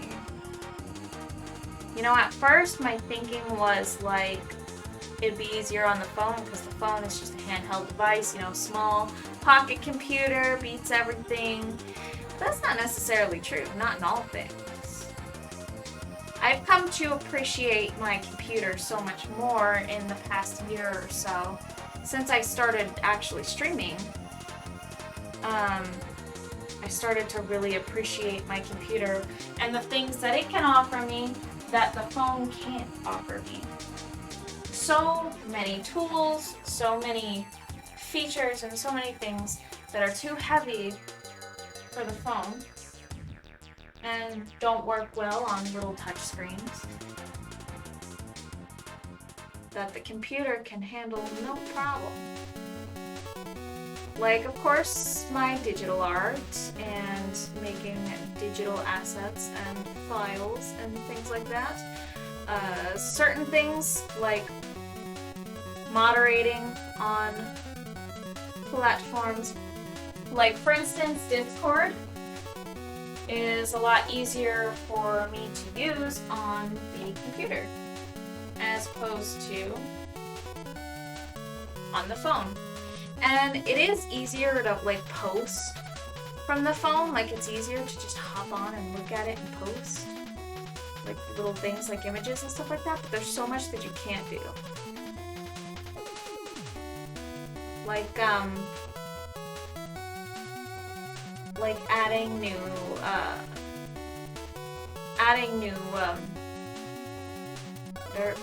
channels and adding like good descriptions and things like that, and to be able to sort things exactly the way that you want them. It's very difficult to do. You can't really do it on the phone. In the app, there's so much that you can't actually do.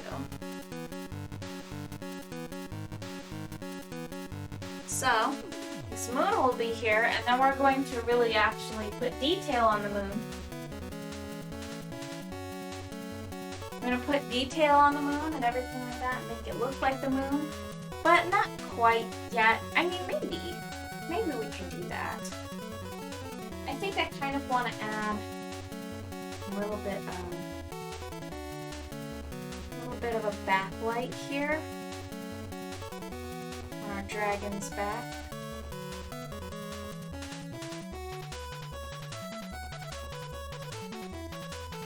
I want her scales to kind of look a certain way as well. I'm walking around and moving the tripod a little bit with my feet. Whoops.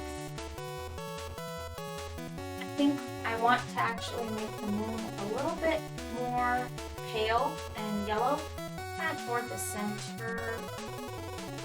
Just a bit, just a little bit.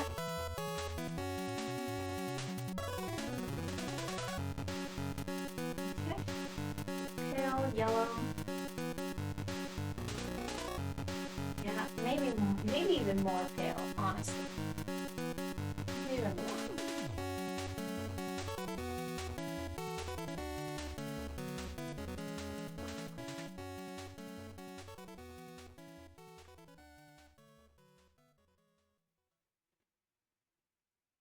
Here we are.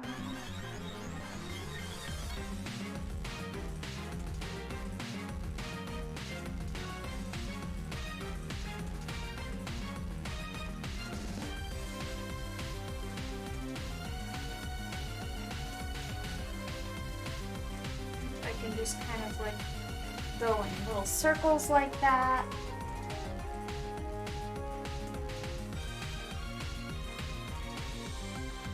Oh yeah, that's what I'm talking about. There we are. Sorry I'm so quiet, guys. I'm just really getting into the zone. Doing some blending action. You know how much I love to blend. It's actually really quite calming. It is. I can't deny it.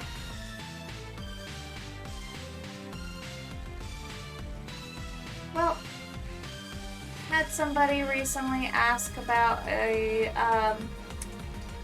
traditional art commission. He wants me to paint something for him.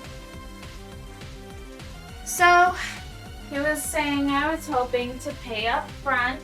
So I'm like, yes, that's awesome. So I gave him my prices with my little price sheet.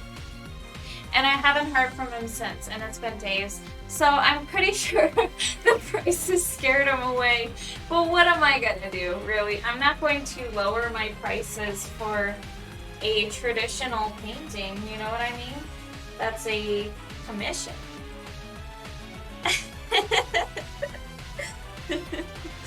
You know, if you're gonna ask, if you're gonna... See, I gave him the option also to go digital. I don't mind doing digital art.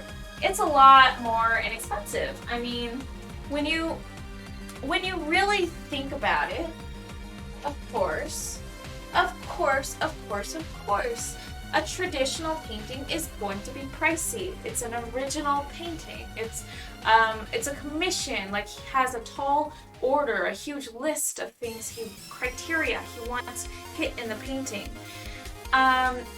And we're looking at different canvas sizes, right? This is acrylic. It's not cheap. It's not cheap. Like, the canvases themselves are not cheap. The paints themselves are not cheap. The brushes, tons and tons of brushes I use. And the time that it takes me to complete a project is kind of insane. So essentially, what I charge would probably get me minimum wage, maybe, if that. But, Face Daddy Gangsta, hello! Welcome, welcome! It's a pencil! How are you doing tonight? The Space Daddy Gangsta. Well, I'm kind of blending the moon right now and talking about how somebody inquired about getting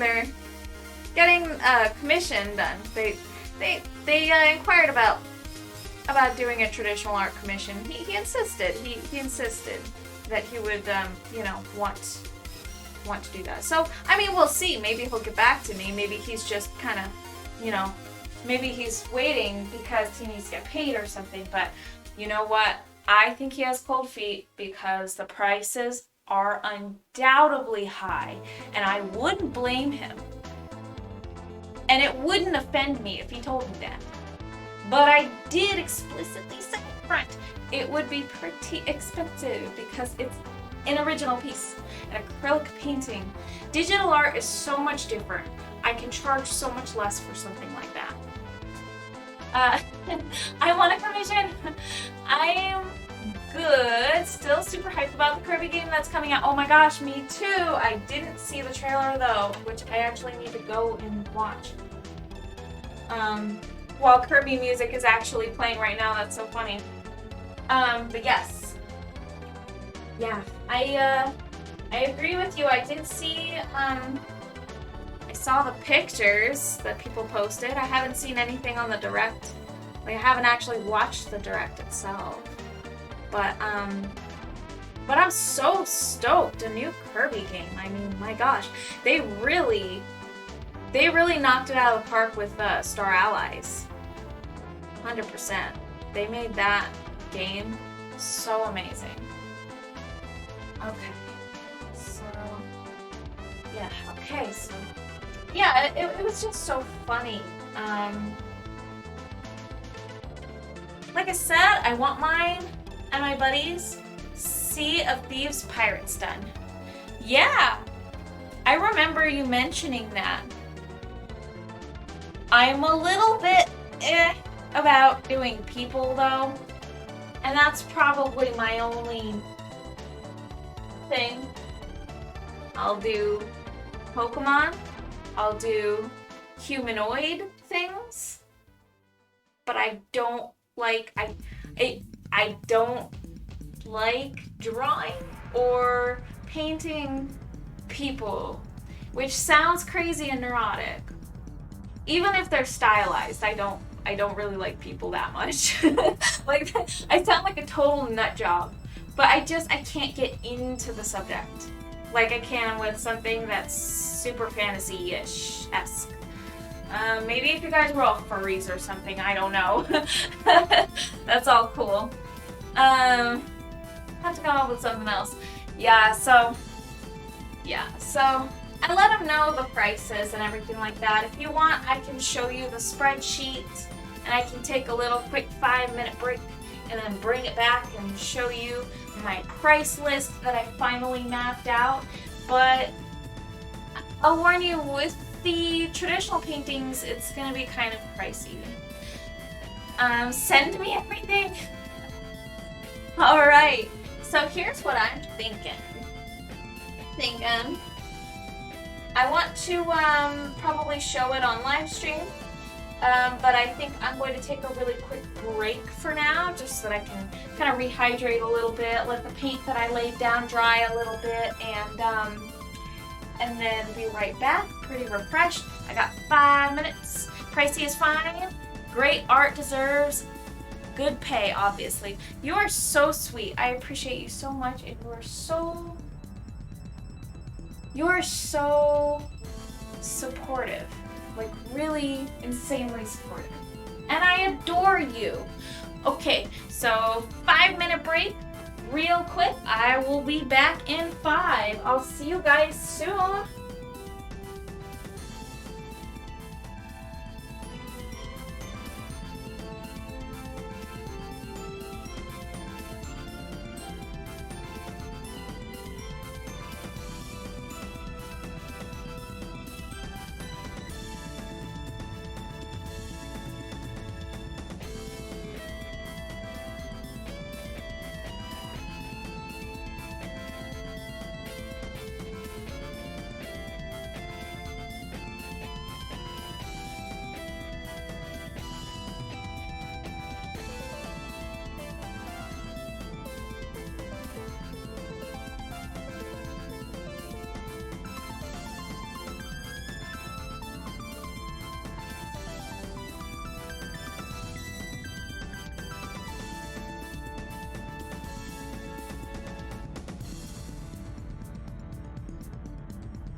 we got our sizes. Okay, the canvas sizes and the prices. Prepare to be shocked because it costs money and it's totally okay if it's a lot of money because yes, it is. If that's the response, I totally get it. Alright, so canvas sizes that I have available are 12 by 12, like this one. This is 12 by 12. And just for a base, just the base painting itself is $144. I can add UV. So I can add a layer of UV for an additional $50. So like, you know, a night and day, sort of like my other painting where, you know, you would have two different versions and it would look different under a black light. So $144, if you add UV, it's another $50. Domestic shipping is $10. And it comes packed really nice and well and secure in a box. And it's shipped. And it's ground shipping. It takes, you know, between like 1 to 3 days usually.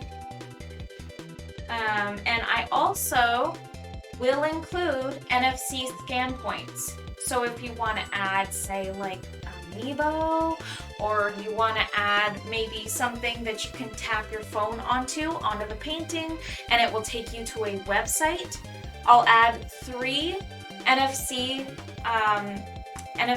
tags for free. But anything beyond that, each one is a $2 charge past 3. So if you wanted to add like 5 different scan points, you'd end up paying like $4. Yeah. Okay, and so then I've got 12 by 16. This is my 12 by 16. I'll bring it out right here. Okay. So this is a pack of 12 by 16. You can't really see it all too well. I'll just kind of put it behind the painting so you can kind of maybe see it a little bit better, but I'm not really going to move the tripod. How about this? Here's what we're going to do. I'm going to bring out my phone, and we're going to quickly look at that thing.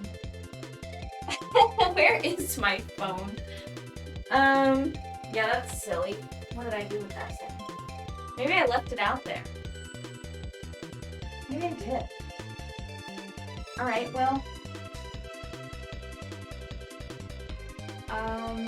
That's okay then. Here, I'll be right back. I'll just go grab my phone so that I can get you a better view without jostling up here the tripod. BRB, once again, very quickly this time.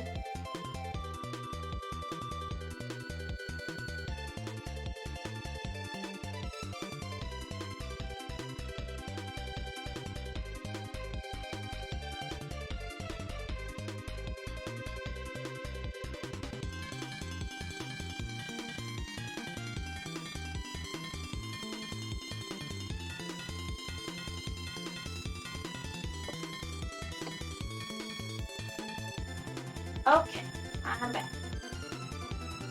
Yes, alright, let's go ahead and snap this into this tripod, and then we'll go ahead and add that.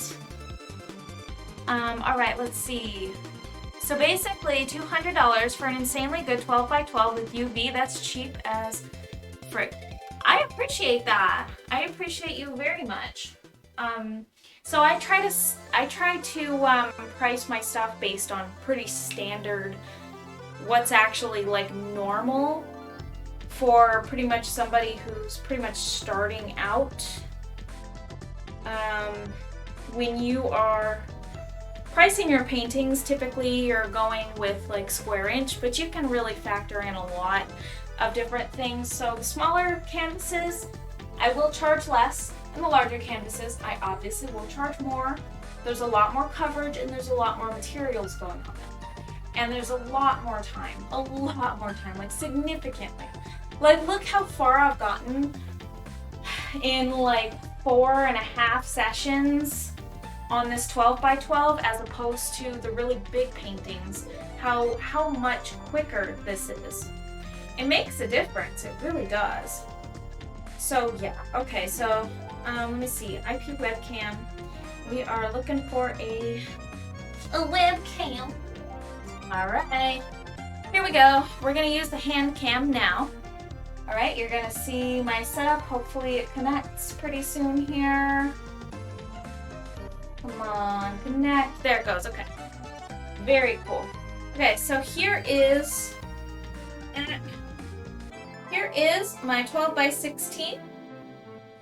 I have a couple of those. Alright. And pricing.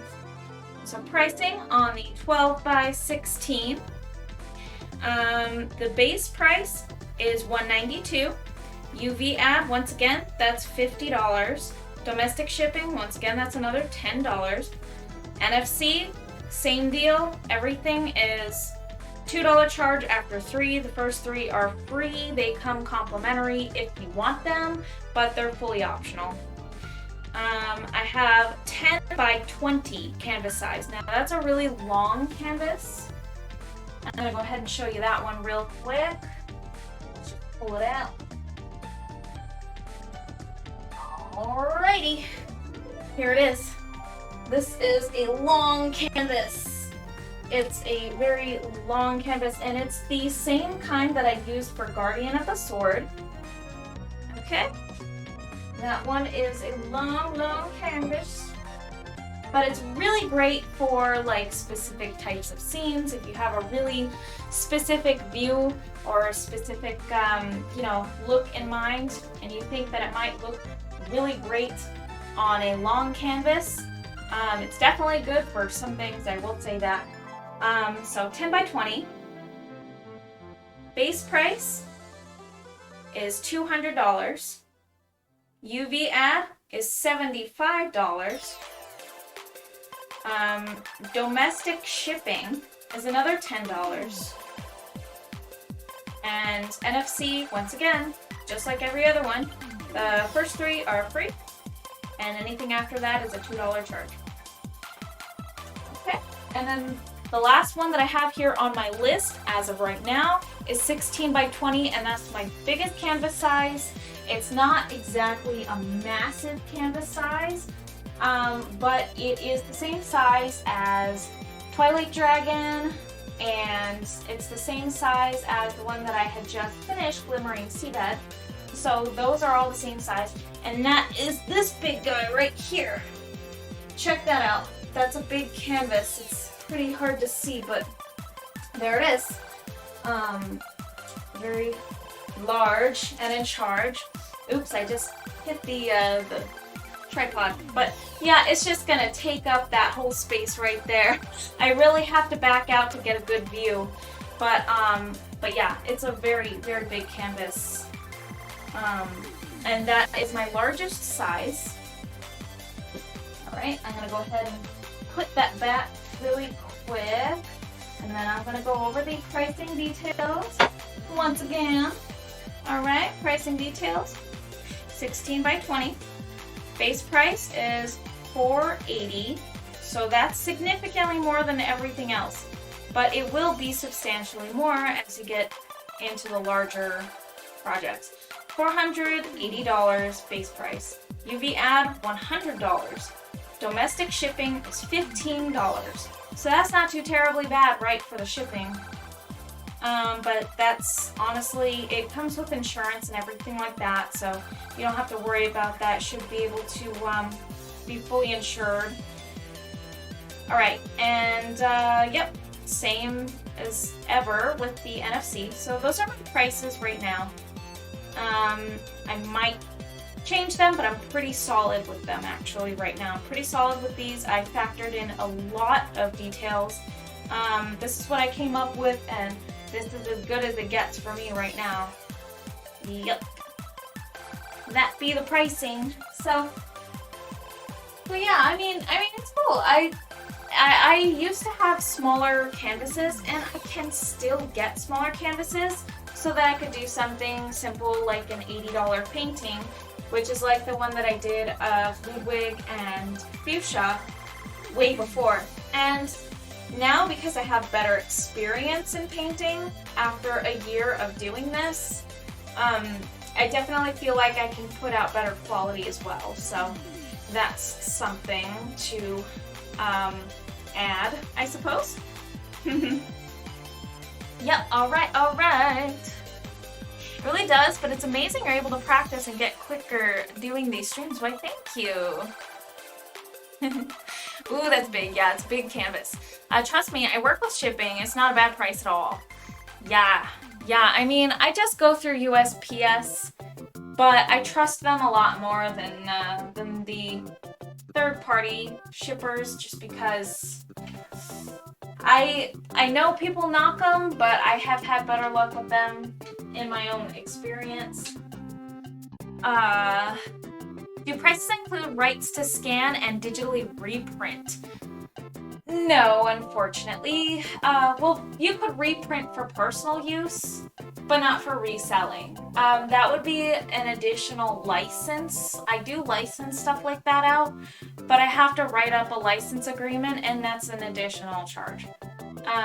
Because the original work, a commission, gets you essentially the artwork itself. But things like reprints, I have an agreement where I won't do reprints, but the client won't either.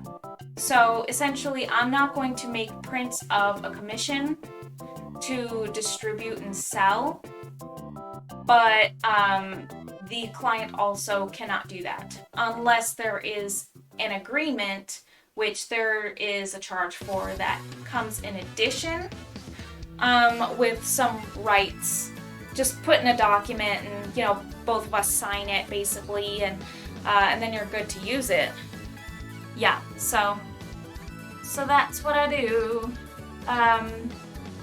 Also, do you have a price list for your digital art, or is it just off the mind? Digital art, I don't have prices mapped out for yet, but I can sit there with a calculator and some spreadsheets and crunch the numbers and offer some strict sizes and stuff like that, and detailing. Usually I just have to kind of sit there and think about how long it's going to take me, and stuff like that, pretty much. Yes, exactly. You know your stuff for sure. Why, thank you. Yeah, I've licensed out some of my art before, and I've worked with some companies that have paid me to license my work to them. So I have learned through some experience. Not a ton of experience, but some. I've done it a few times, not constantly. It's not a thing that happens very often, but once in a blue moon. Once in a blue moon, I do get either a commission from a business, or I will just license out already pre-made art, which I did do with the thing that's actually on my mug here. I downed all this coffee, but glasses snick. Belongs to somebody who owns a Python tutorbot LLC. He ended up licensing that out. Or I ended up licensing it out to him, sorry. And so I have my signed copy of the document where he has the rights to use it and legally distribute it on anything he wants, t-shirts or whatever. Yeah, so very cool. Ooh, snick. Yes, very cool. My digital art I do off the head because it's always a time/effort thing. I agree. It's difficult. It's difficult. I was taught a few different methods to handle that, but really it's up to the artist. It's not something that everyone is going to, like, there isn't a one-size-fits-all. There isn't a one method to pricing your artwork. Like, there's no one correct way to do it. And so that kind of makes things a little bit complicated, but depending on how you do things, it can really vary. But there's nothing wrong with that. It's a good thing. It's a good thing that we all kind of have our own way of doing those types of things. The digital art thing I don't have down pat. I did before. I had like basically a one character thing where you had it a specific way. And I was handling commissions in a very specific way before on Etsy because my commissions would be turned into keychains and then it would be resold for a better price to anybody else who wants to purchase it, with credit to the commissioner for making it available in my shop. They would also get a certificate of authenticity for the first copy, which was pretty fun. It was fun to make those.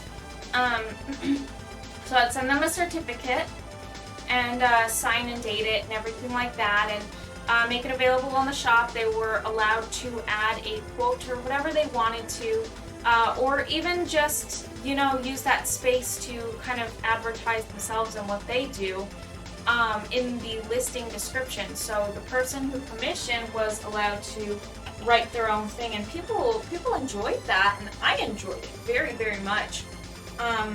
It was definitely something that worked out really well.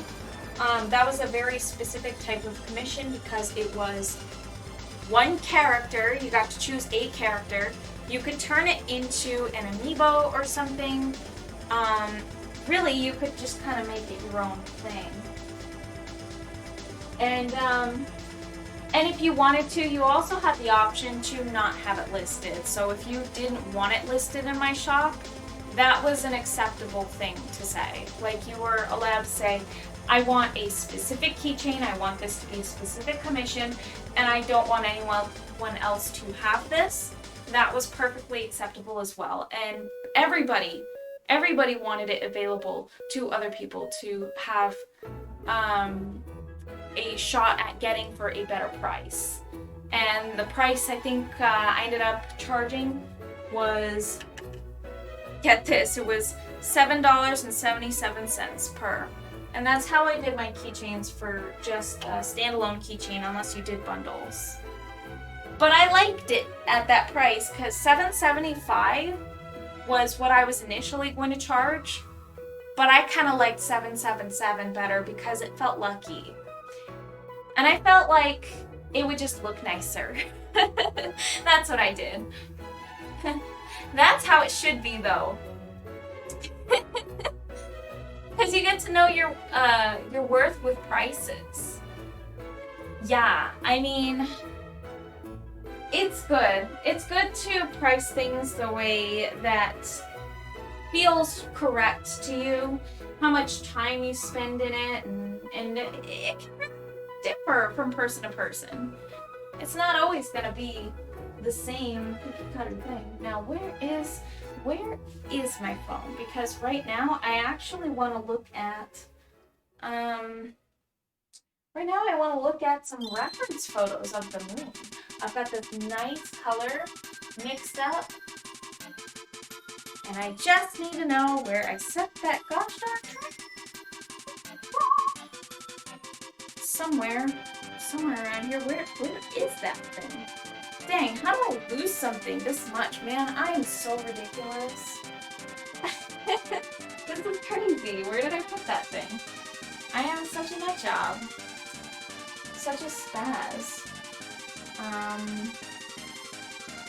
There it is. Okay, I actually set it down really, really low, and it was completely out of my view because it was in my shelving unit where I put my canvases, and it totally makes sense that I put it there, but it was just out of my view. Alright, so let's look at some references of the moon. Harvest moon pictures. Not Harvest Moon the game, I actually just want to see the moon. Images. Like actual Yes, there we go. Look at how gorgeous that is. Yeah, there we go. Alright. I posted in the Homie Hub to see everyone's tattoos, but only ones they think are bad or the worst they've ever got. I'm excited to see if anyone beats me. You have a bad tattoo? What are you talking about? I haven't posted mine yet because I want to see some. Ah, yeah, you're gauging it. You're gauging the responses. I see what you're doing. You're gauging the responses to see if yours is actually super bad compared to other people's. That's really funny. Okay, so I'm just gonna kind of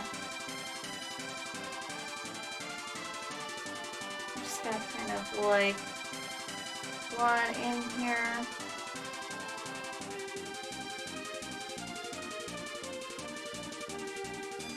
We're gonna kind of start adding some moon details.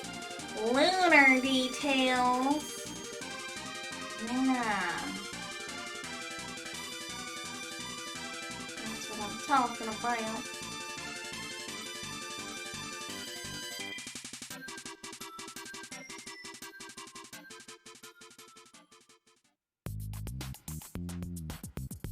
Okay.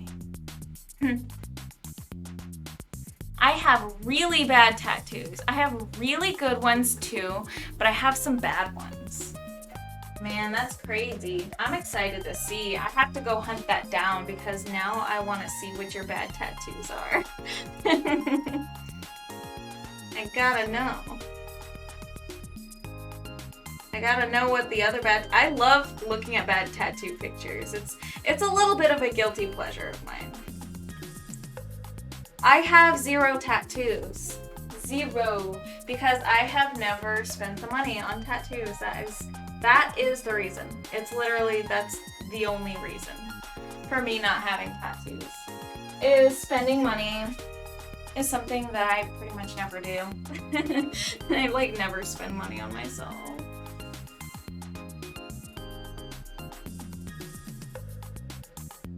It's a very, very rare occurrence that I actually spend money on me, which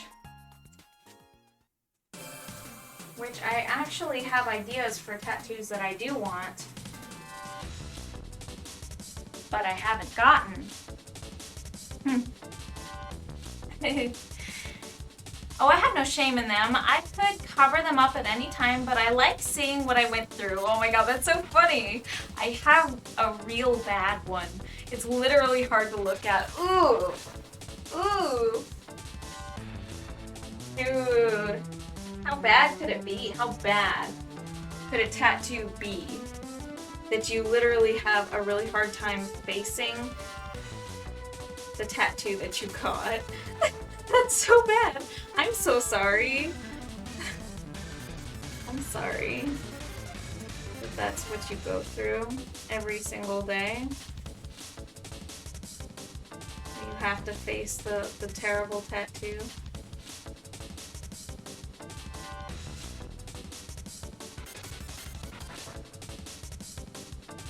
We're gonna kind of like layer in like these.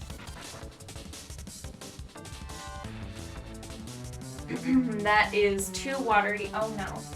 We need to get our shop towel. And then we need to blot it. Saved.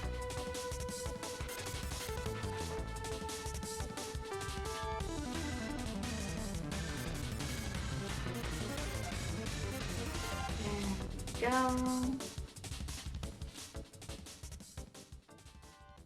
Now this is a really flat brush and it's definitely not good for this. So I'm going to switch over to something that is a little bit more rounded.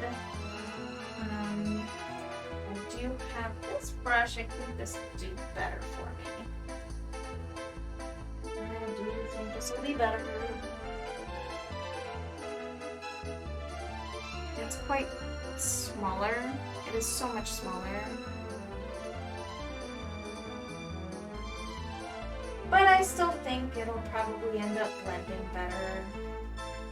Do a better job blending. It's no problem to me. It's not like it can be seen. Oh, okay. So it's something that's kind of covered. Gotcha. Gotcha.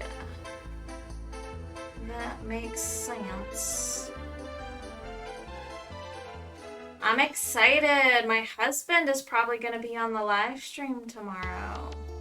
Not on the live stream, just joining us. I mean, unless he really wants to come to the workshop and pop in and be on the camera, which he's welcome to do. If he really wants to do that, that's fine. But he will be joining us. He doesn't really get to join us very often, so it's really nice. I might be able to.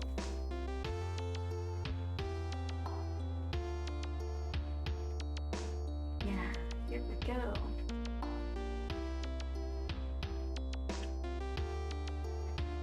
Alright. And then we'll kind of start getting our pale colors back in there. I'm just going to kind of start adding our pale color back in. How's this look? We'll kind of use this to like blend in between, I suppose.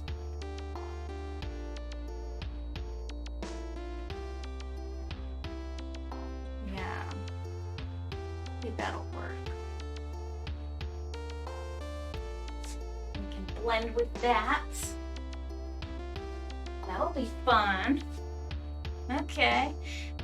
The guy that did my tattoo did some of my best work, but he was on a lot of drugs when he did this one, and I didn't know he was, and by the time he did it, it was too late to stop in my mind. Oh, okay. So I told him to finish it, and he said afterwards he'd cover it up with big tattoos of whatever I wanted for free, so I was like, cool. Then he left state after I called the shop 2 weeks later. Oh my god! No way! He like left the state. He straight up like ditched you. He like gave you a promise he definitely couldn't keep. And then he ditched you? What? Dude, that's insane. Dude, you have the best stories. You have the weirdest stories ever. You're like that most interesting person. Oh, what's his name? Like Squeezy Jibs or something? You have all these like wild stories. I can't believe he left. Didn't even tell the shop. What the heck? Dude. No way. Dude, that's crazy. What a jerk. Like, dude, that is so messed up. That would be like, man, I would have like trust issues. That's heck crazy. And like really frustrating even. Like that's so crazy and like also really frustrating.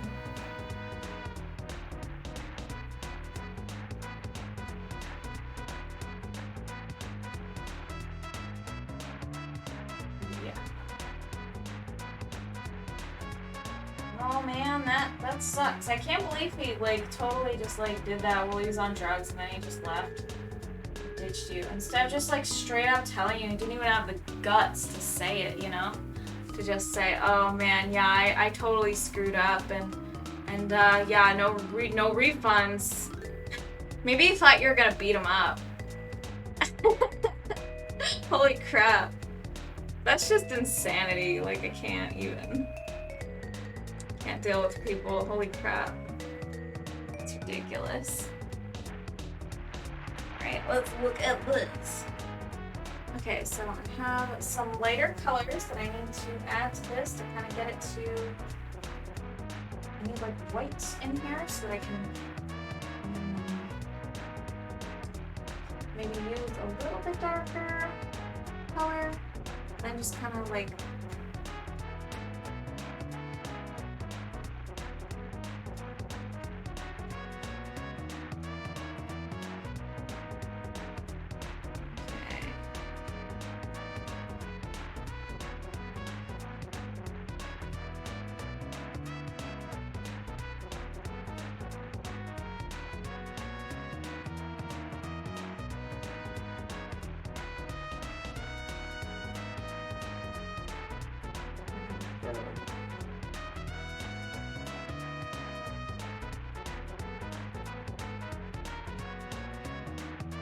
oh man, this is so zen.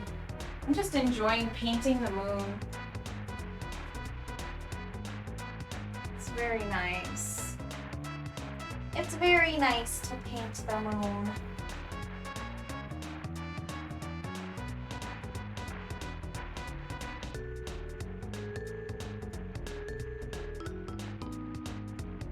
Bad tattoos, man.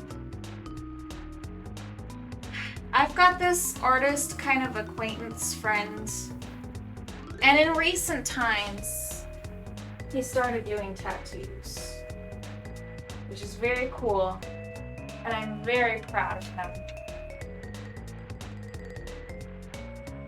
But I will personally say, I think he has gotten better with experience.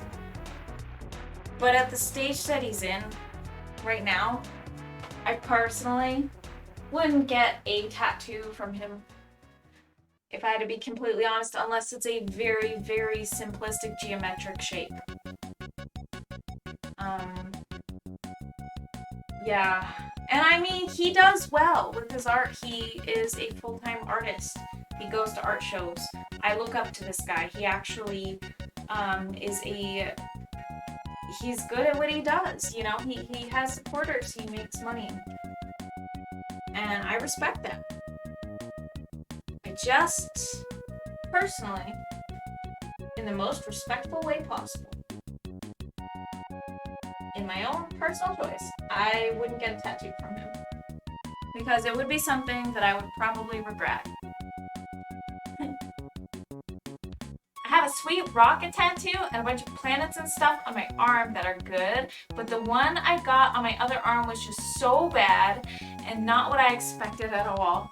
That's terrible. It's kind of crazy how it's just normal that people just have these like insane like tattoo, like bad tattoo stories. It's just normal.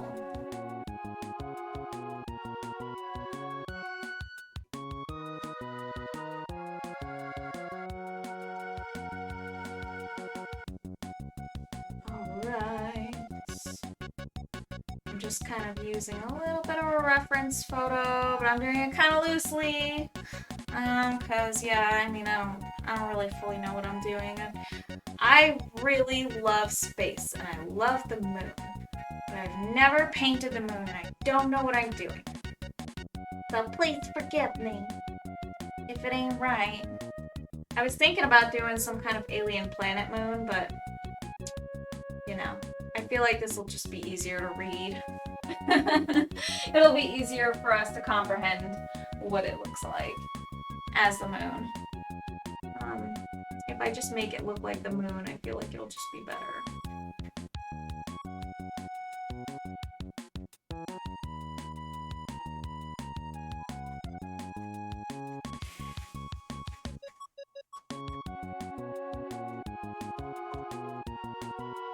Alright. Yeah, I do like space stuff, so the rocket tattoo sounds really cool.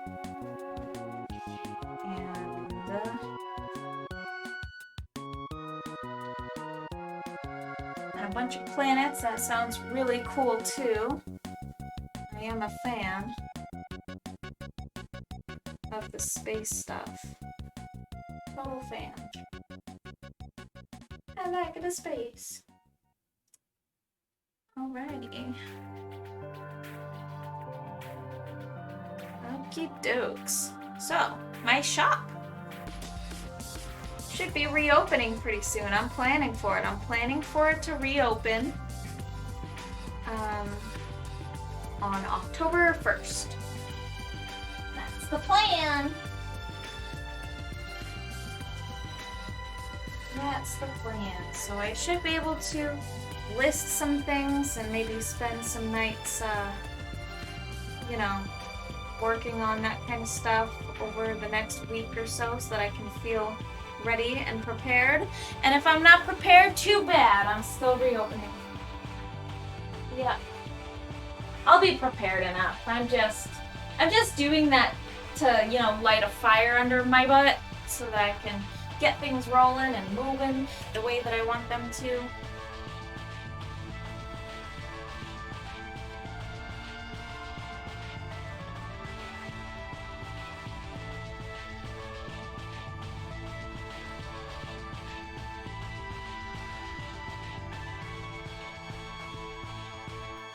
Insane how fast my stuff is actually like drying up tonight. It shouldn't be. I've got my humidifier going and the humidity is kind of high tonight, so it's weird.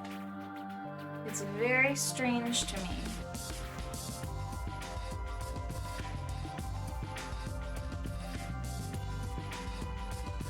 It's strange to me that all my paint wants to dry. And it is trying. It is trying so hard to dry up. But I don't want to let it. So I keep putting water on my palette and diluting everything, but it only works so long before it starts turning into this clumpy, disgusting mess. Definitely needs a lot more yellow. Okay. Go. This is a pretty dark color. Yeah, alright. So I think I actually do want to make that quite a bit later. But also add more yellow again. More yellow, more white. Okay, so I'm just trying to make this nice. It's nice, kind of like a brown color. Okay, so that's not quite. That's quite what I'm looking for. It might be. I might be able to actually use that. Hold on.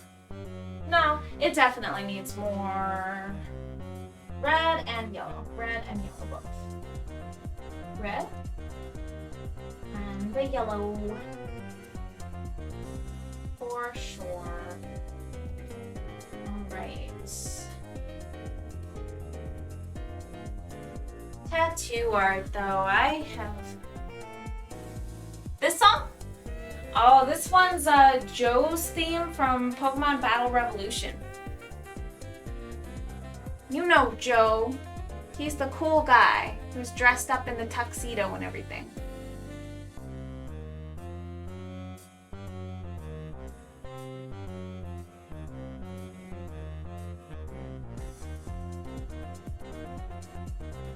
I used to have some weird little anime crush on Joe. He was, you know, he's cool. He's the cool guy with the hair that's silver, I think. I don't remember.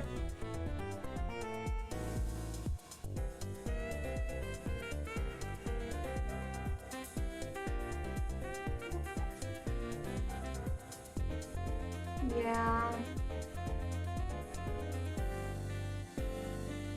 Definitely love that game so much. A lot of the tracks from that game have gotten into my playlist because I have so much love for that game. It is such a good game. I have spent countless hours just on Wi-Fi on that game, just random matchup before that was even a thing in Pokemon in the main games. Like, come on, get with the program, Game Freak, right? But they finally did, you know, the next generation, I think it was? Yeah, 5th gen. So the next generation, they actually did the random matchups in the core games, but in Battle Revolution, they did random matchups on there, and I swear I always matched up with the same people. It was like the same 5 people playing all the time. It was really ridiculous.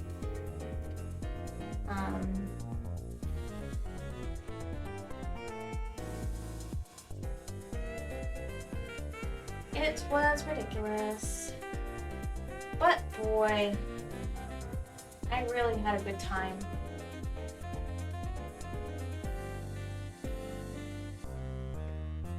There was just this one person that I couldn't beat for the longest time, and then I finally won against them, and I was so happy. So there was this one girl, one female player at least, that wore like the whole Electivire getup. Like she had the whole Electivire outfit and everything. And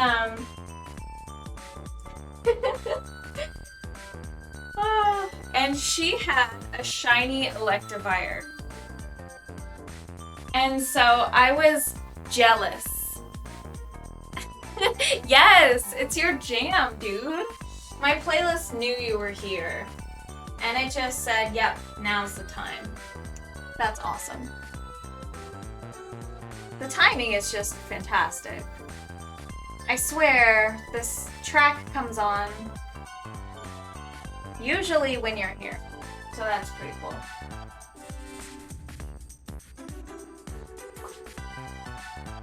It should be your favorite song. Such a good track. Indubitably.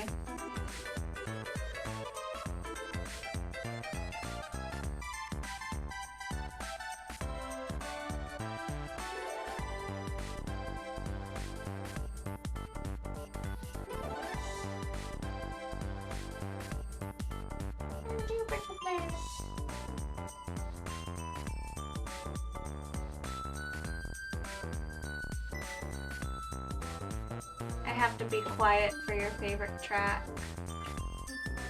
so that you can listen to it. It's important.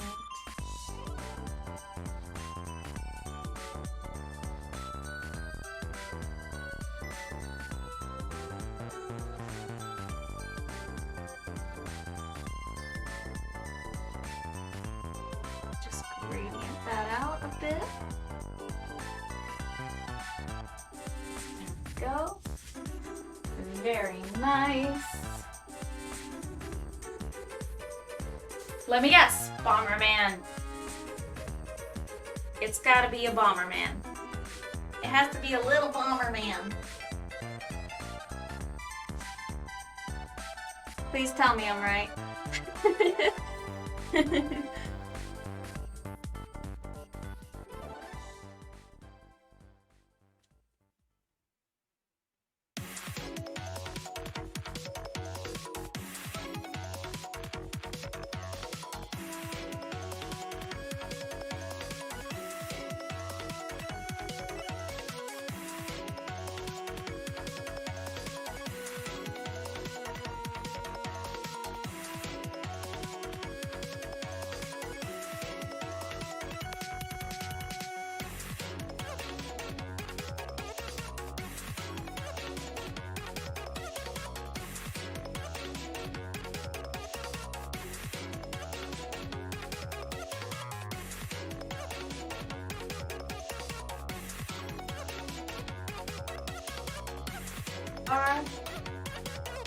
It's starting to kind of look a little bit more like the moon, right?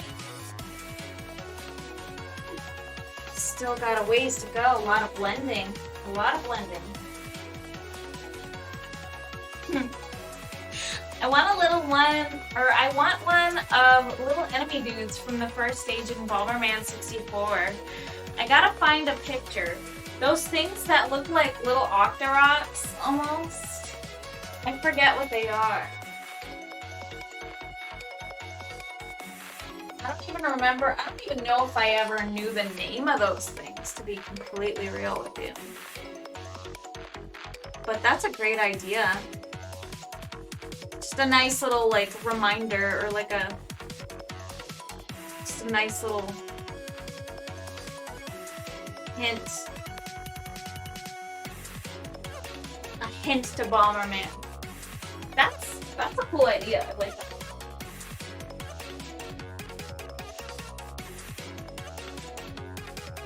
Okay.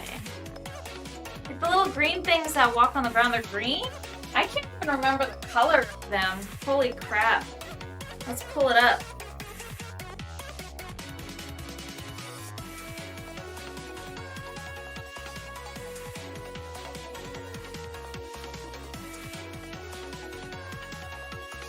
Bomberman enemies.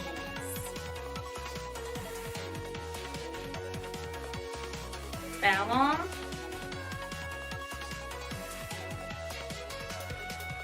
Bomberman enemies. Images.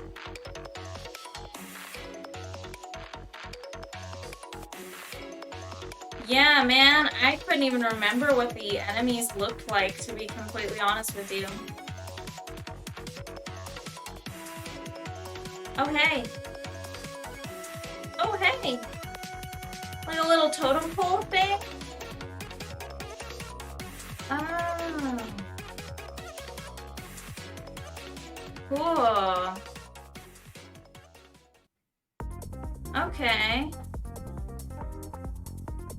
I see what you're saying. I don't even remember those. I actually don't. There's so many different kinds of enemies. This is the thing that I was thinking of. Hold on, let me show you real quick. This thing right here, I was thinking of like the classic. That red thing. It almost looks like a snippet from, or not a snippet, it almost looks like an Octorok from like the original Legend of Zelda. But it's like a flying thing with a propeller on its head, and it's kind of cute. I'm thinking of that.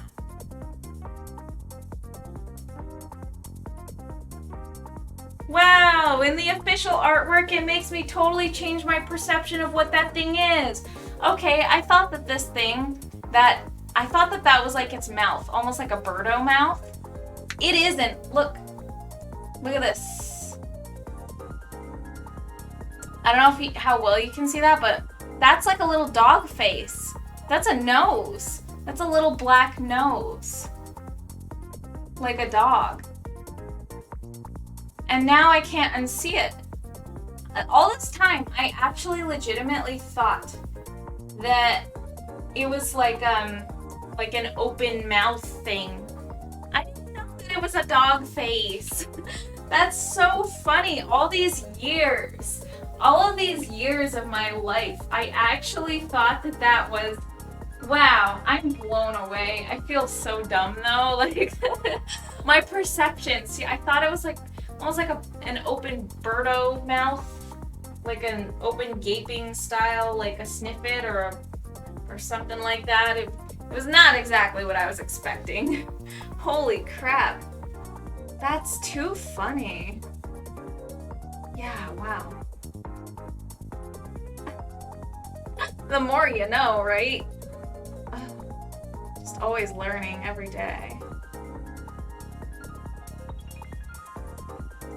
Always learning. Never stop learning. It is so cool though. That is very neat. I didn't realize that was a little dog face. Like, adorable, even. I really thought it was just like another like Octorok Birdo clone.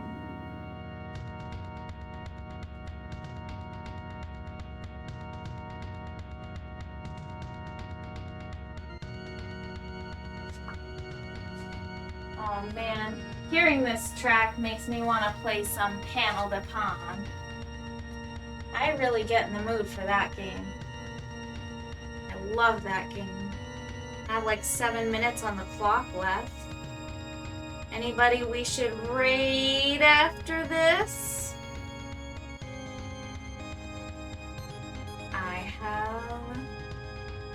zero ideas. Because pretty much everyone is like streaming earlier and earlier. And like I can't seem to catch anybody on time.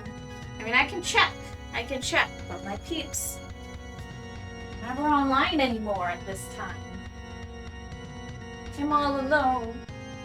All alone.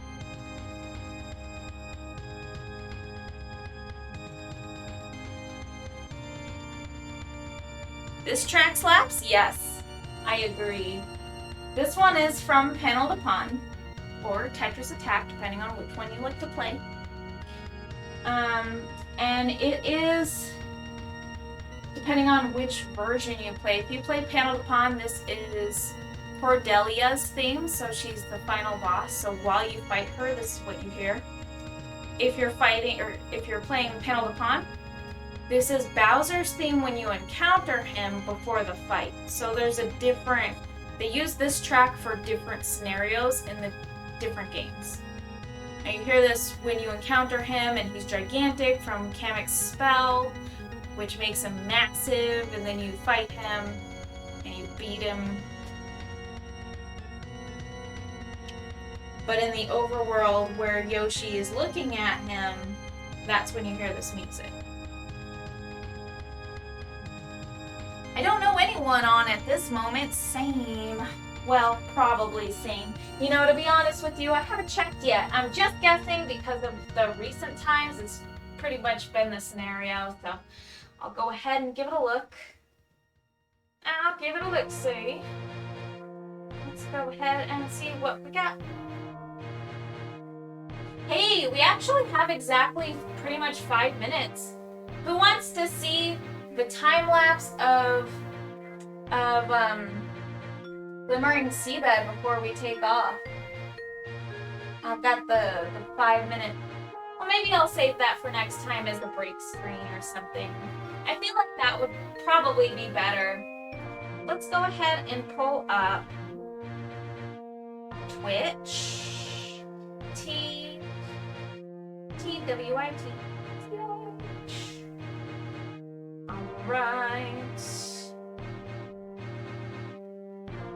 Alright, so it looks like Super Ninbao is on. We rate him a lot. We've got probably like 3 people on, maybe 2 or 4. 4, that's pretty good. That's pretty okay. For me anyways. So it looks like a few people are on. We've got a few safe bets. I think we should raid Super Ninbao again. I got nothing against that. Hopefully you guys are good with that too. He's pretty chill. He's got the chill vibes going on. I don't know how much longer he'll be going on. He'll probably end up, ending his stream pretty soon as well. So let's go ahead and do that though anyways. And then we'll just chill for the rest of the night, you know? I'm pretty much in the mood to... Much in the mood to just kind of chill out and probably fall asleep soon, huh? Maybe not though, because I'm so wired because I drank like 1 million cups of coffee. But, oh my gosh, let's go raid him. We shall raid him. Alright, you guys, you excited? We're gonna go over there to Super Ninbao. Have a super good night, you guys. Bye.